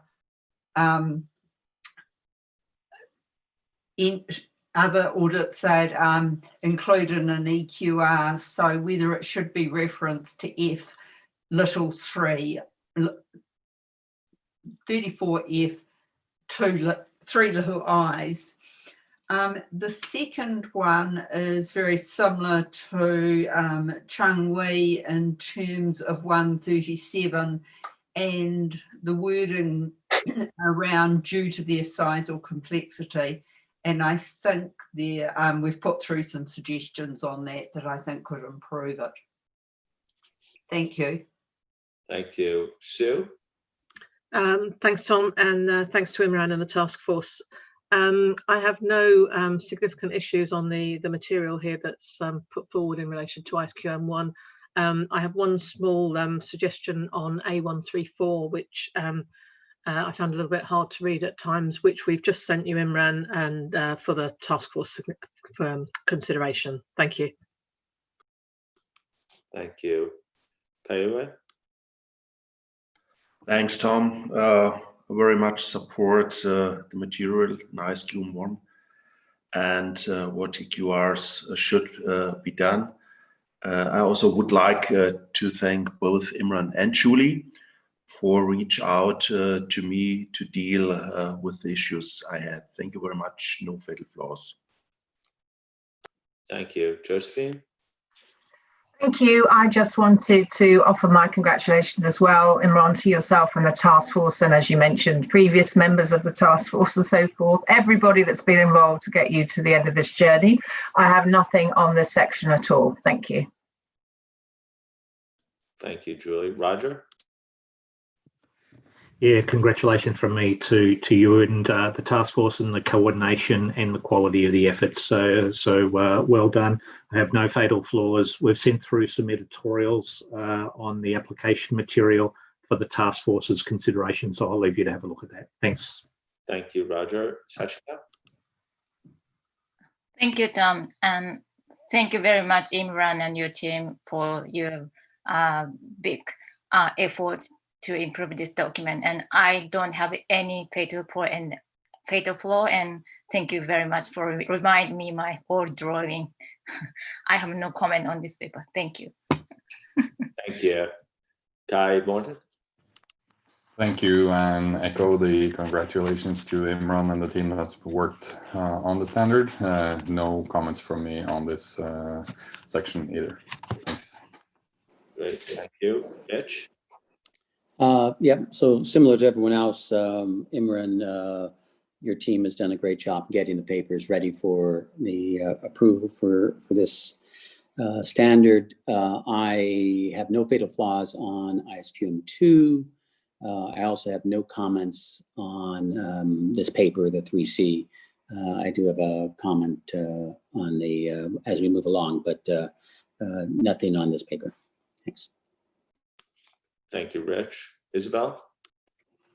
Yes, I was thinking that as I have no comment, I should say nothing, but realizing how great it should be for the task force chair to hear that round of applause. So I want also to say that I have no fatal flaw nor comment on this paper. Congratulations to the task force. Well, that must be the most reaffirming round of comments I've heard in my time as chair, which is great. No fatal flaws, nothing like that. But there are a few comments for the task force to consider in the next round. Imran, I'll turn it back to you for any reactions you have on the tweaks that are being suggested. Thank you, Chairman. I think that's truly heartwarming comments, more so because I had nothing to do with it. I'm incredibly good at delegating. And when you have Mr. Fix-It himself on your task force, Dan, working so well with Hank, and it made our work very easy. But of course, we're not done. We have the bulk of the standard to still get to in the next few minutes. I note the comments on 133 and 137 from Lynn. Thank you. We've received that in writing. It's receiving our attention. And similarly, Chunwi, important comments on 136 and 137. Both of those are receiving our attention. Thank you. The next slide, Chairman, is where we will be then for the next little while as we walk through the standard. The time is 2:53 my time, so we still have a good hour to get through this. And we're going to do it in 4 batches, please. Only those 4 batches as we've described there. And we'll take the requirements and application material together. To summarize what has changed between the version the board has seen in the past and this version relates again to 3 main sources of inputs. The first source being the alignment exercises, the second being board comments either in plenary or in writing during our last meeting, and of course what will be evident is some ISBA coordination inputs. In summary, what we can say so far in respect of what we've received, and it's consistent with what we've just heard in the round of comments, is that there are no hotspots, but certainly there have been comments received, and those comments will receive our attention with the context that you will share with us now. So, Chairman, the first set of paragraphs are the paragraphs up to applying the requirements up to paragraph 16. The particular changes here around the effective date and the alignment with other paragraphs. I turn it over to you, Chairperson, please, for any views on the changes that we have made. Okay, thank you, Imran. Paragraphs 1 through 16, this takes us up to, but not including, the appointment and eligibility topic. Any comments? Kaiwe? Thanks, Chair. I have a very brief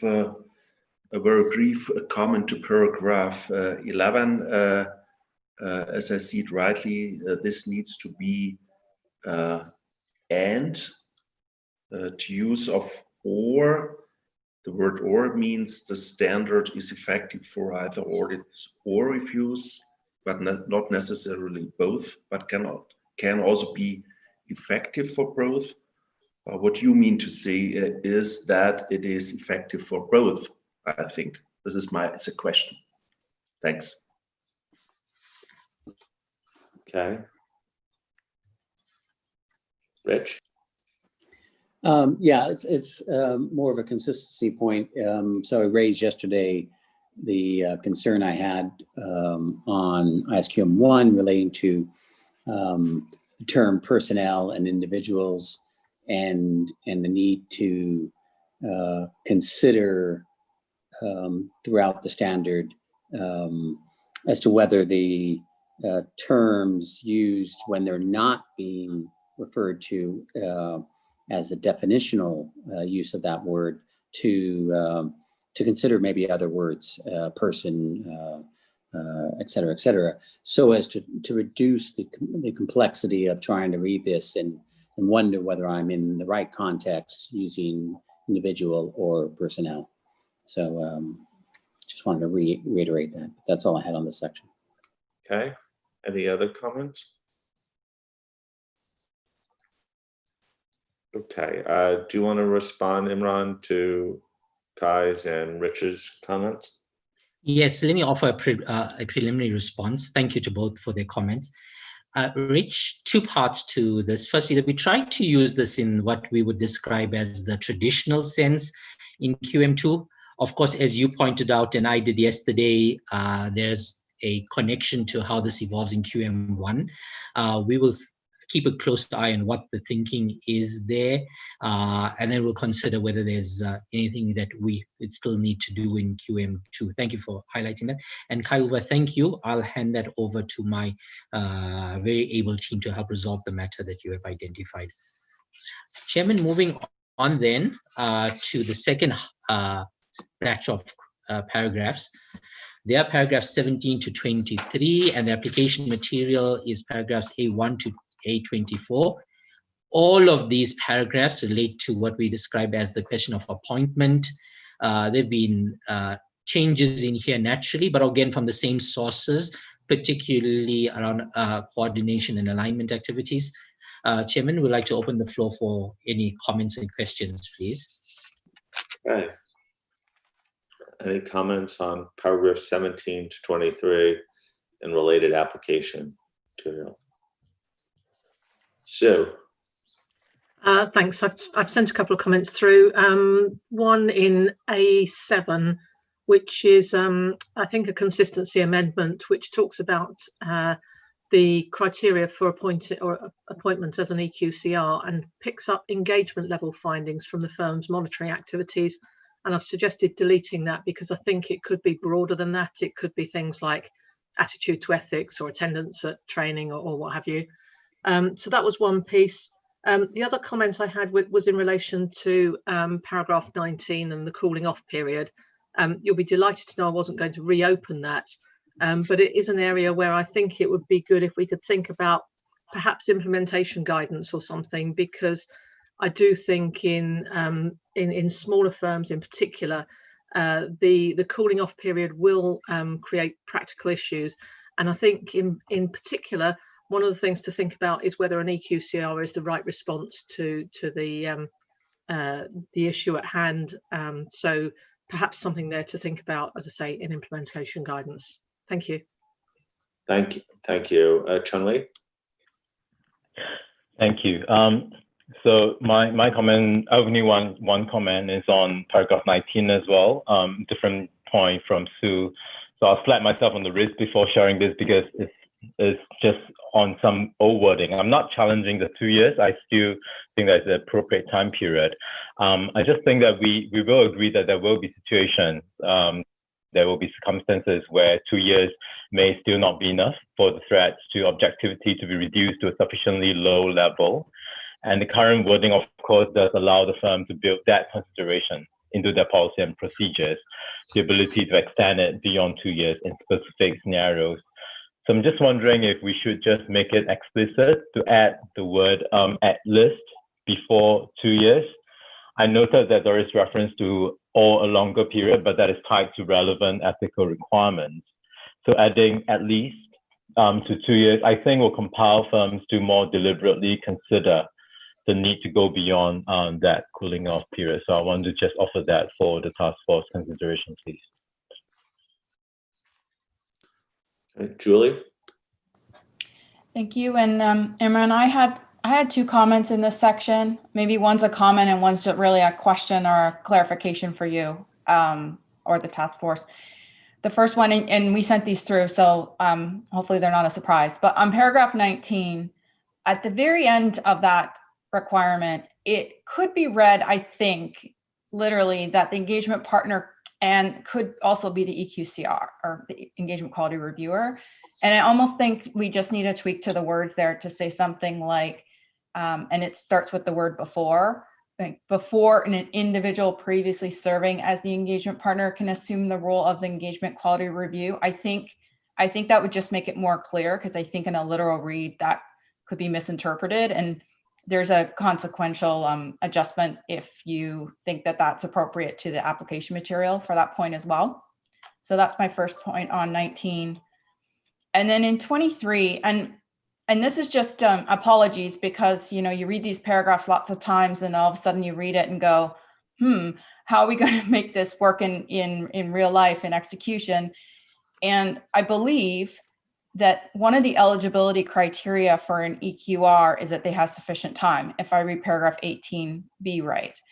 And I think that when you get down to paragraph 23, and then you look at the option in little b, which is, well, if there's an eligibility impairment and the EQR has started, that the EQR must discontinue their role.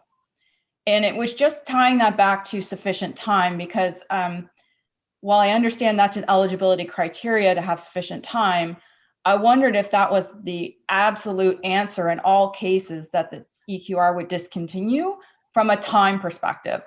The other impairments completely agree, but from a time perspective, we were just wondering if that was the intention of the task force in writing that.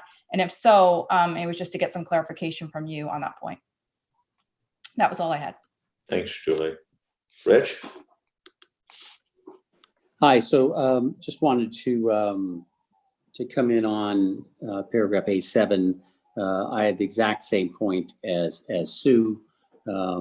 I think I would support the deletion of the words that we brought in, engagement level, because I think it narrows the focus too much. I think as it was before, you would take in engagement level as well as firm-wide type issues.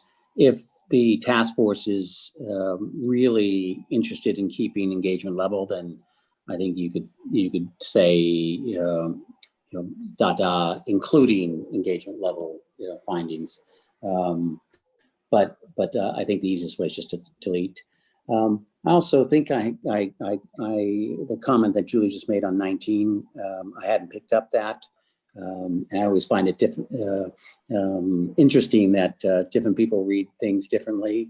But as I reread it, as she pointed towards it, I can see the way to read it as she suggested. And so, maybe I'd at least like the task force to think about the words that Julie suggested. Thanks. Okay. Josephine?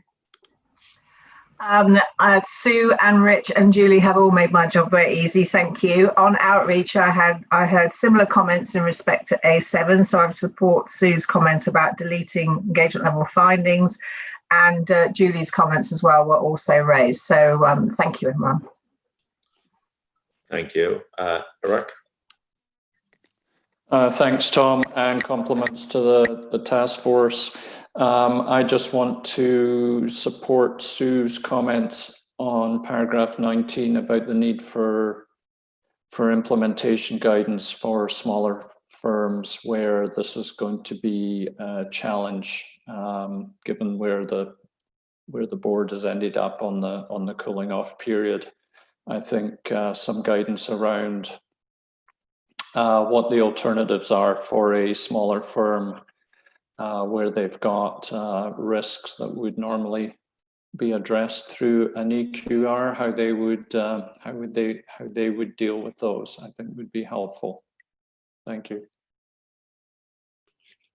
Thank you. There are no other hands up right now.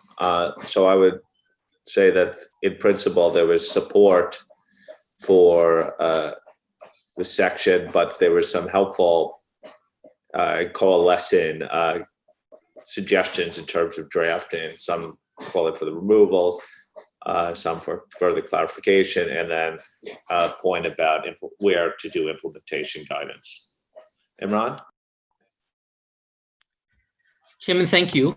I think there's probably 3 points in which I can provide some feedback, but there's at least one point on which, Chairman, we may need to ask the board for a little bit more direction.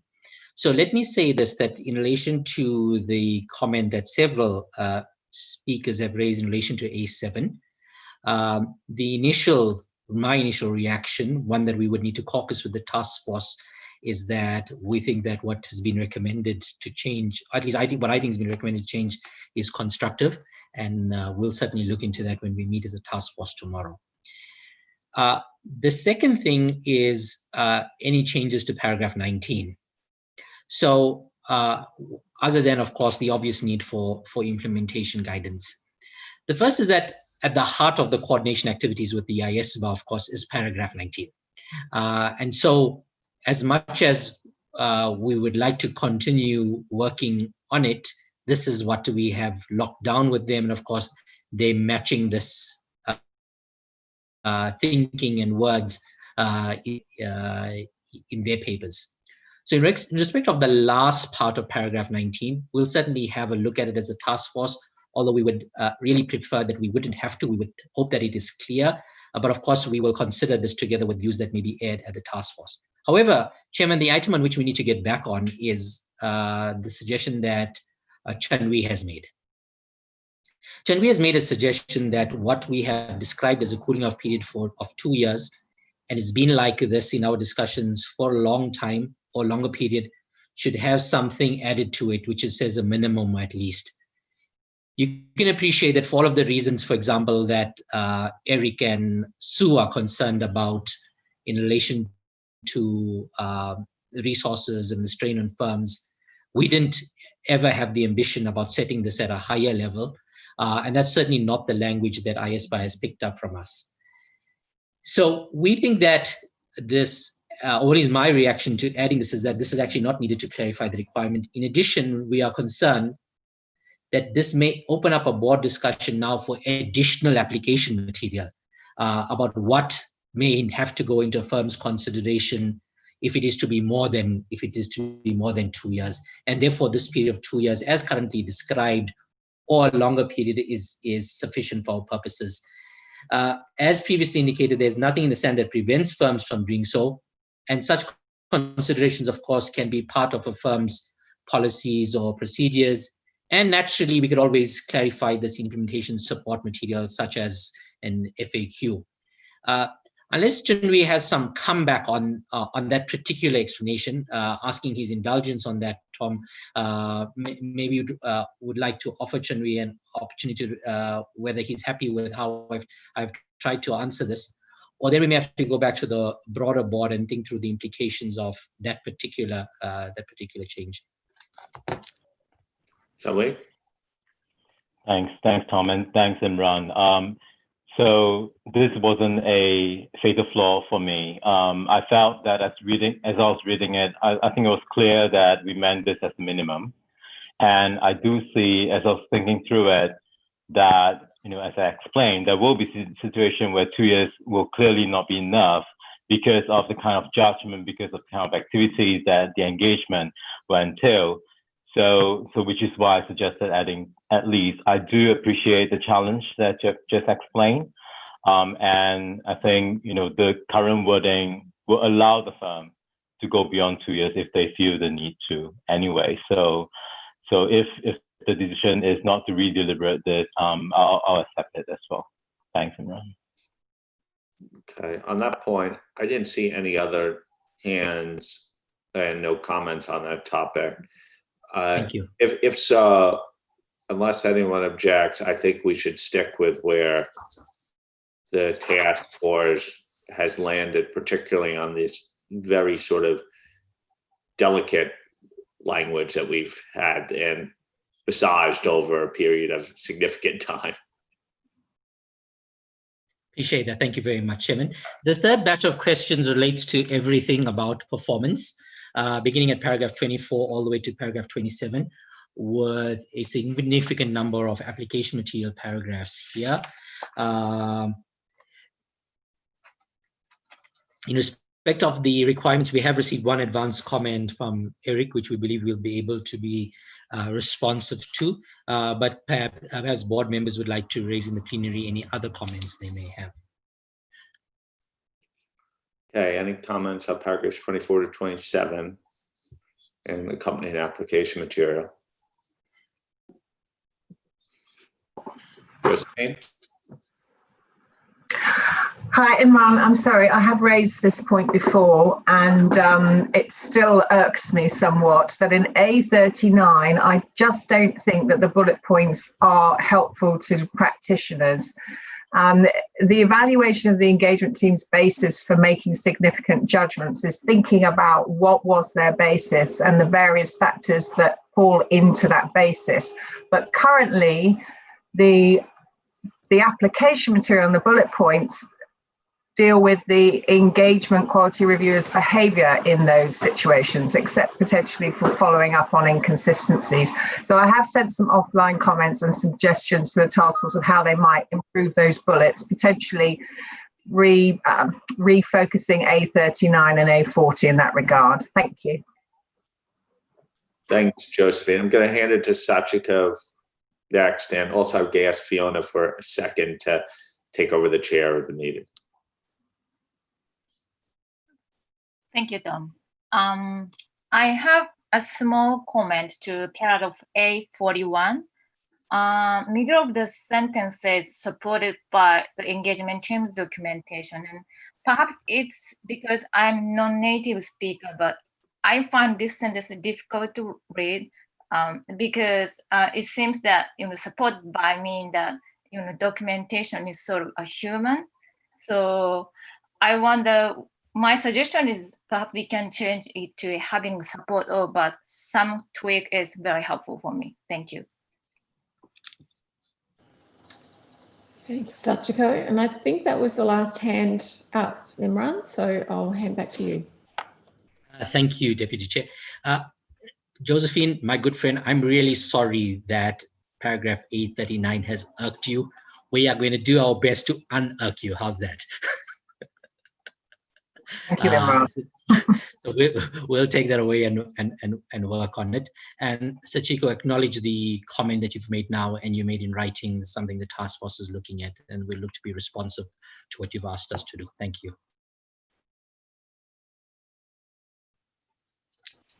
I don't see any other hands, Imran, so. Thank you, Chairman. The last then for this batch of questions relates to the documentation paragraphs 20 to 30. As I recall, there were no changes over here that I want to highlight, but there's a little bit of application material to goes with it, A50 to 53, please. Thanks, Imran. We'll just give people a second to raise their hands.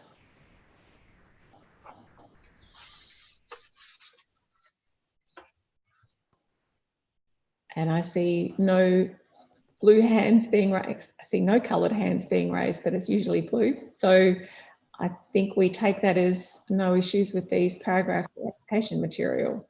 So Imran, I'll hand back to you to move on to the next bit. Thanks.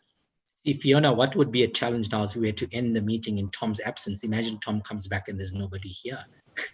He's listening. Don't worry. He just turned his camera off. Ah, there we go. Sprung. Well done, Imran. Great stuff, Tom. Thank you. Let me reiterate that we think that all of what we've received is really constructive. We'll work diligently on that with the task force on those comments. And if needs be, we'll reach out to you as well. And we'd be grateful if you indicate to us if there's any particular aspect that you'd like to meet us about. Moving then on to the way forward, we will be updating our draft with your comments. We expect that our drafts will remain soft drafts until we pick up any alignments that are still needed out of the three parties that could have a bearing on this. And that our plan at the moment is to present final drafts for approval, depending on how things go, either on Monday or Wednesday next week. I want to reflect on something that came up when we spoke when we met with the CAG, and that was that one attempt that can be made in building three standards together is to get them to walk together. Another is to get them to talk together. But really the efforts that particularly the TAs who were involved in the alignment exercise did for us was really an effort to try to get the three standards to dance together. And we hope that when we eventually put them all up for a vote, that is how they will look. On the next slide, I want to just mention briefly the timelines. Other than the task force meeting tomorrow, our commitment remains for posting of final drafts on Friday to be available for consultations across two time zones, a North American group to cater for half the world, and a European group of Jamie and I to cater for others. We'll remain committed. And if nothing else, you can meet us for a cup of tea. It's late on Friday, or we could have cocktails then. Saturday, the task force will continue to meet to debrief on consultations and feedback on this turnaround document. And then we'll look for direction as to how we proceed on Monday and or Wednesday next week. We were planning to post the turnaround drafts for the board by 10 a.m. Eastern time on Monday. So you may want to keep an eye out for that, please. The concluding comment, though, is that the key message here was a lot of support across the board in respect of the standard and the extract in ISQM 1. No fatal flaws raised. That's quite a relief. And really an acknowledgement of all of the efforts of the people around this board table, our staff teams, and our colleagues in all of the other structures. And we remain committed to coordinate and to meet the dates that we've agreed upon in the work program for this board. Tom, that's all I have to say. Let me hand back to you. Thank you. I just want to clarify. I think you meant turnaround draft by Friday at 10 a.m., not Monday. Yes, Friday. I'm sorry. Yes. Obvious. So thank you for that. And I'm not going to repeat this procedure for the consultation sign up, but it'll be very similar to the sign up for QM1 as well. So before we bring this to a close, I'd also invite Marcus or the PIOB to share any thoughts on ISQM 2. Thank you, Tom. So congratulations, Imran, in particular for the good coordination effort you did with IAASB. So we are very thankful on that one. And minor comment for the future is we will keep a close eye on the development of the PIE definition versus the listed entity, which is used in the ISAs. But thank you very much. Thank you. Jim Dalkin. Tom, for this particular standard, I really don't have any additional comments. Thank you. Okay. I just asked anyone on the board of any comments or reflections before we bring today to a close? Bob? I just wanted to, express how good a shape I think this particular standard in it is. But we also raised some questions around the implications of quality review not being performed appropriately and things like that, and whether that would be a system deficiency, whether it could possibly be projected to engagement partner as a deficient in engagement and things like that. And I just want to compliment Honken and Dan and the team for preparing a very robust, like 5-page explanation of why that isn't the case, ending in conclusion that no changes were necessary, which would have been a very easy response to make, but how well thought out it was in the time that they took that. So I just want to compliment the staff and Imran and his task force on that response. Thanks. Okay, thank you, Bob. Vili, anything to share from your perspective before we bring today's session to a close? Nothing further from me, Tom. I think we've covered what we wanted to cover. The board is aware of the changes in the agenda for tomorrow. So I think if we can keep this momentum, we are well set. So remember, tomorrow, the first session, we say tomorrow, and then we're being very hemispheric centric towards our hemisphere. That tomorrow, our time, in the first session, we'll be dealing with ISO 220 and then probably EER in the second session if we get ISO 220 done. The positive thing is that we're going to give Lynn, who's on the hot seat for both of them, maybe a half an hour more of sleep tonight in preparation. I'm not sure whether it solves all of our time zone challenges associated with chairing such sessions, but I think we're in really good shape. I appreciate everyone's attention and comments and diligence throughout this process. Congratulations to both task forces that were in the spotlight today. Great work. We are trying to effectively land 3 planes on a carrier, airplane carrier at the same time. So this will be a remarkable task if we get it done, but very important task at that. Thank you all for your hard efforts. I will speak to you shortly and see you at our next session. So thank you and have a good rest of the day. Bye. Thank you very much. Bye-bye. Thanks.